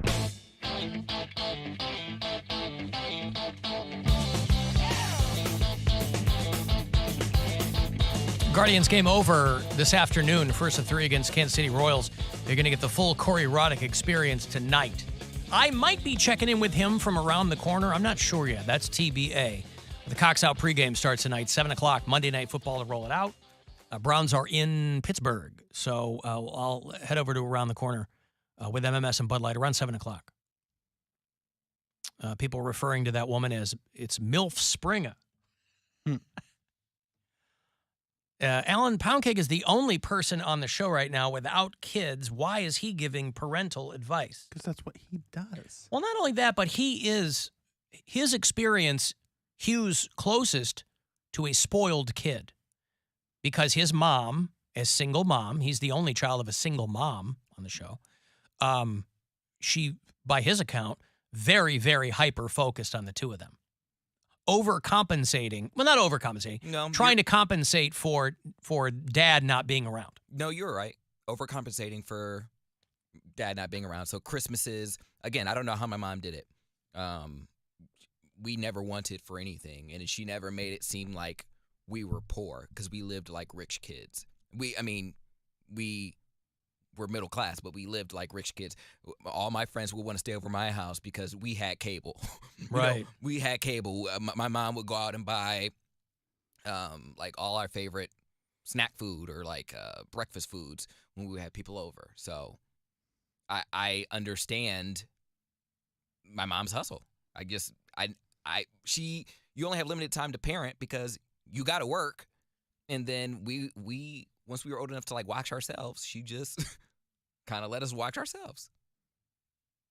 A lot of people reacting, we talked about this a little bit earlier, but a lot of people reacting to Kobe Altman getting an OVI over the weekend. He's the president of basketball operations. That's the PBO to you and me over there at the Cleveland Cavaliers. Mike from Parma wanted to know, because he refused the breathalyzer, but they had to have put him through some paces. Mike from Parma wanted to know if the cop asked him to touch his nose with his whole finger. No, the one right next to it. Right. Well, it's important, again, devotion to accuracy. It's very important to get those facts straight. You don't want to malign somebody unfairly. Alan, that kid, the quarterback, said that he picked his mom up because she didn't jump into his arms. Now, is that more or less creepy? No. If he initiated, then that's not creepy. Because you don't know, some moms do that. Like, some parents, I find it weird when, and this is probably because I have a dad, I've never seen a dad kiss their son like on the lips or on the forehead. Good I'm just for saying. you. So to me, I always kissed my dad on the lips. Yeah, that's and weird. I don't. To me. No, I'm sure it is. I'm sure it's weird to I did once by accident and I hated it. You tripped and your face fell Well, into I just, your dad's face? Went to like give him a kiss on the cheek, but like he turned and I kissed him on the lips and I go, no. If my dad tried to kiss me, I'd call the police. I'm like, I'm calling the police. Yeah, but then they're going to show up and shoot you. Calling the police. Get your hands off me, sucker. He's like, I think he's your father. He's coming right for us. He still tried to shut up. Now, that video, and people are like, oh, that video's old. It is a month old. I didn't know that. I mean, it's just now making the rounds. I don't have an inside track on this. You know, I'm seeing it the same time as everybody else. Maybe it first made the rounds in Utah and then went out in concentric circles. I don't know. But no, I don't know how that started, and I don't know. I can tell you how it ended. My dad's dead, Bill. Not that one. Oh. What one? So the video of the mom and the son. Oh. Listen, no one. She was teaching him how to be the man of the house. Yeah. Nobody is implying. I don't think anyone's implying that there's something weird going on there other than that. But if he picked his mom up, listen, man, you know, who's to say what's weird? And also, like, when you have a mom that like my mom is a regular mom. If I had a hot mom, I don't know how I'd act around it. Like I don't know how I'd respond. Well, I like to think like, oh, gross, it's my mom. Because but I don't have a hot mom. you my don't- mom didn't put her boobs out and stuff like that. Sue's pretty cute. You don't know that until your friends tell you. Right? I mean, you're not like, oh, my mom is going to be, you know. How would you respond? And I'm saying if everyone is of age here, how would you respond if your mom was seeing one of your friends? I'd be so happy. Seeing one of my friends. Like, say, you went to college and you brought your roommate home and it was a Lifetime movie situation where she was like, oh, wow, your roommate is really cute. Is my dad dead in this situation? Yeah, or just say dad is, say they got divorced or whatever. divorced or dead? Yeah, my dad is dead. I mean, Okay. who are you posing this scenario to? Me or you? How would well, you my feel if dad one of is your- dead and his isn't. So, But does that go against a friend code? Seeing one of your friends' moms? now I'm fine with him. If one of my friends wants to date my mom, I'm all for it. I can't even conjure that scenario up in the hypothetical. I'm just saying. My if mom you're in is college- 75 years old. When I was in college, Yeah, say you brought your roommate home and she was like, your roommate's She cute. said she was the hot mom. My mom they started was- texting and then No. you're like, wow, your mom's just she's so wise. my mom had my sister when my mom was 40. My mom and I would be at the mall when I was a senior in high school, and she was pregnant. And people would come up to us and go, congratulations. Because my mom, look, and I go, oh, no, this is my mom. This is not my child. People be like, oh, congratulations. No. She had my sister when I was in my freshman year. When? Freshman year in college? January of 89 is when my sister was born. So, yeah, I was in winter break. So the second half of my freshman year in college. So she was pregnant when I was a senior in high school. And so anytime we go anywhere, people didn't know. They'd be like, oh, I go, no. Because my mom looked really young. She's 39. Looked really young. I think it's on principle. If something like that happened, it's on site. Like I would have to fight you at least once. If I dated your mom? Yeah, I'd probably have to pull a knife on you. Why? or I'd do treat her something. good. It doesn't matter. It's just on site. On site. Let me ask you this. Is your mom allergic to felt? I don't know. What about chalk? Figure that out. Well, first you got to figure that out. If she's allergic to felt. Because she's going to get I wouldn't tell felt you. up. I wouldn't tell you like the details. I wouldn't be like, oh, she likes little neck kisses or having her hair pulled or anything. See, and that's why we have to be on site. You understand now, Alan? Now we have to swing. We don't have to work. Swing. That's on site. That's a whole other thing. You want to throw hands? Let's throw hands. Yeah, we have to throw hands. Let's do it. Alan Poundcake's mom had to work extra hard to allow him to suck down all those gummy worms. Well, that's a bit of a stretch. I don't know that one has to do with the other. Get 'em at Save a Lot or Dollar General. Like candy is not expensive. It's very unhealthy. Everything's It's very expensive cheap. now. But back then, no. Right. Hold on. Had to finish my gummy worm. Would have to run out and go. Again, the Amish people, we always buy their sweets. Mhm. Ice cream truck. Like, always money for that as a kid. Have you heard this clip, Bill, from the new Poundcake podcast? Oh, we finally put out another Oh, yeah, episode? new one, yeah. It's on the iHeartRadio app, which I'm being told is an amazing piece of digital equipment. Your app totally sucks. No, not you, sir. I mean everyone else. Your app totally sucks. Oh, come on. Everybody's a critic. I never ever wanted to be a man. I wanted to be a pretty lady. Now I'm in a better mood. Have you heard the Sitting song? So the guy went viral on TikTok. And this is a guy who cranks out a lot of content, but he just happened to strike gold with a song about sitting. And so people are remixing it, and he's doing like a fake Latino accent or something. And he put his, have you seen this where he put his face through the filter where the eyes bug out and the mouth is real big? And it's just a song about sitting. how great sitting is. Sitting is the opposite of standing.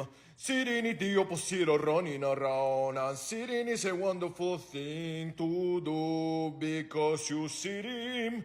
Sitting is the opposite of standing on your head. Sitting is the opposite of hanging from a bar. But sitting is a wonderful thing to do. I got one thing to say. I think that sitting is something that people say it is bad. But you know that sitting is actually good because you deserve to relax. It's kind of like a nap. It's kind of like something else. But it is actually just sitting. Sitting is the opposite of standing. Sitting is the opposite of running around. Yeah. But you deserve to sit. You deserve to sit. Sitting is the opposite of standing. is so funny. You're welcome for that earworm. You're going to be wise. Sitting is the opposite of standing. Sitting is the opposite of running around. Oh, I would have requested that last night from Herb. Yeah. Hey, could you play sitting is the opposite of standing around? I don't know that one. And then you could have yelled out, bull shrimp. Yep. Got another big Sitting. Sitting is the opposite of standing. Sitting is the opposite of standing. Sitting is the opposite of running around. And sitting is a wonderful thing to do because you sitting. Sitting is the opposite of standing on your head. Sitting is the opposite of hanging from a bar. But sitting is a wonderful. Some of the remixes are good too. Sitting is the opposite of standing. Here, look at this guy. I'll show you the video. Sitting is the opposite of running around. And sitting is a wonderful thing to do. Yeah. The Very guy funny. who runs the account is Brian Jordan Alvarez, and he's already, I think, a big deal on TikTok, but he just, he hit the jackpot with it. And then, of course, other people have covered it. Thing to say, I think that sitting is something that people say it is bad. But you know that sitting is actually good. I don't like because that. you deserve to relax. It's kind of like a nap. It's kind What's that? Did you have two playing at the same time? I might have. Let me go back. Hold on. Let me get these covers in here. People are doing. I got one thing to say.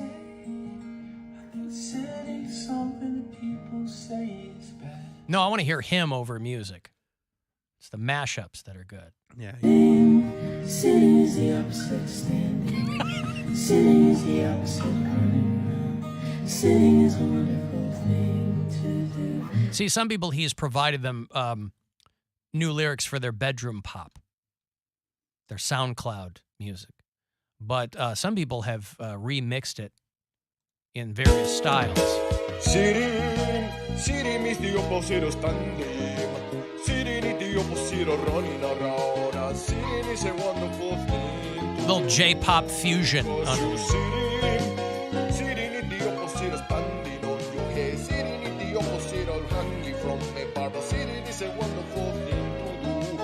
I got one thing to say. I think that sitting is something that. Now, let's not let the meaning of it get buried underneath all the pomp and circumstance. Because he's spitting facts here. Sitting is the opposite of standing. But can it be? But wouldn't walking be the opposite of running? Sitting is the opposite of standing. Sitting is the opposite of running around. Sitting is a wonderful thing. Your body deserves a nap. Deserves. But listen, I think that I guess he's sitting and I'm pro nap, so I love this song. Yeah, he's a comedian. I'm not usually a lyrics guy, but in this case, the lyrics are hitting home. The lyrics are all there are. Yeah, I guess he's a comedian. He had roles in Will and Grace, which is a long time ago, and he was in the movie Megan, about the robot who's running around killing people. Terrible movie. Way overrated. There was a period of time earlier in the year where everybody was talking about Megan, and it was so silly and not in a fun way. But sitting is the opposite of standing. Sure is. And he has had a big old hit with this, and everybody's taking it and running with it. I also like, somebody sent me this. This is a piece of video that has been dug up. It's from the 70s. It is an Australian reporter who has gone out to confront a landlord for being racist because this guy posted a want ad for tenants, and it says, "No Asians. Thank you." And so this Australian TV crew Is this goes an out. Australian or the guy that founded the Rock and Roll Hall of Fame Foundation? Jan Wenner. Yeah, Jan Wenner. They kicked him off the Rock and Roll Hall of Fame board or something, right? Yep. Because he said that black artists and female artists weren't as articulate as other artists, and so that's why I'm like, I don't get where he's coming from there, and I don't think a lot of people got where he was coming from. But yeah, Jan Wenner, who was the publisher of Rolling Stone magazine, and so he put a book out about his life. I mean, he's a cornerstone of a lot of rock journalism. He was one of the co-founders of the Rock and Roll Hall of Fame Foundation. They've removed him from the board because I guess there's a passage in his book or whatever. This is a guy who retired, sold Rolling Stone, and made a lot of money. But they're pulling, and I don't know if it's out of context or not, but they're pulling the quote where he said that a lot of black and female artists just weren't as articulate in getting their point across in rock. I'm like, dude, like, black musicians are the entire basis of rock music. Half of Led Zeppelin's catalog is reworked blues covers.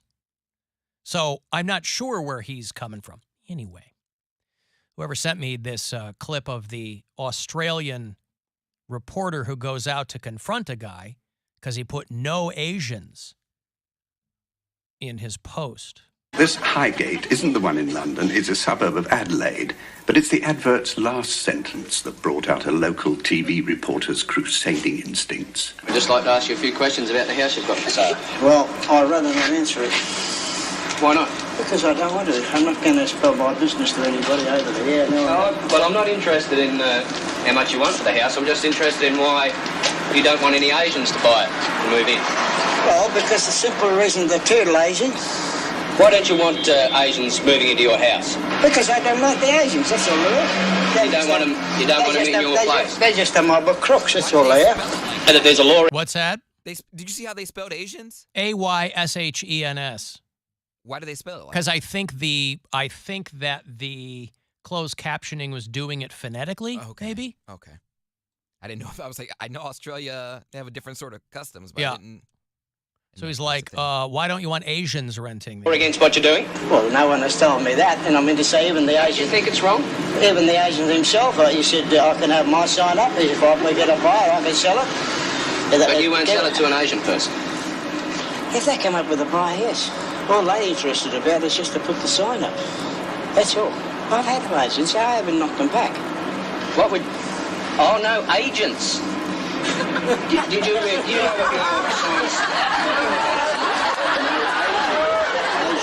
Asians, I'm sorry, well, that's a bad experience. Is that what you say, no Asians? No. You say no agents. Agents, sorry. No agents, not Asians. And the guy's like, they can't even understand each other, Australians. No, I said Asians. No Asians. No agents. Oh. Agents, what do they mean by agents, though? I was like... How's it like realty agents? So... Think about doing an expose. Yeah, this guy gets out there, man. He's frothing at the mouth. He's like, oh, I got this guy. That's hilarious. He's like, no, not Asians. Agents. Oh, okay. And then he shows him. Crikey. He shows him the ad. He goes, see where it says Asians? The guy's like, no, care about that. Trying to get this place rented out. Staff lets flats. Alan, my friend's mom was a chaperone for the 3rd grade field trip. I told him his mom had huge knockers, and his reply was simply, dude, and walked away. Super awkward, but learned what not to do that day. Your mom has huge knockers. So, knock, who's there? Yeah, your mom's sweater hanging on for dear life. Yeah. Laying is the opposite of standing, Alan. Well, say what you want, but to this guy, sitting is the opposite of standing. Sitting is the opposite. I'm gonna go with the guy that wrote a song. Yeah. Sitting is the opposite of running around. Who am I to fight with him? Sitting is a wonderful thing to do because you sitting. Sitting is the opposite of standing on your head. Sitting is the opposite of hanging from a barbell. Sitting is a wonderful thing to do. Hanging from a barbell. Is that what he says? Sitting is the opposite of hanging from a barbell. All right. Well, a little definitely nod not the to- same, is it? Yeah. Well, nod to CrossFitting there. Okay, I got to take a break. Want to get the last word in before I shove off. Cox Out tonight is around the corner, 7 o'clock in Lakewood. You get the full Corey Roddick experience tonight after 6:30. The Guardians game behind us for the day. You want to get the last word in, shoot a text 35192, and we'll be back. It's the Alan Cox Show. On our free iHeartRadio app and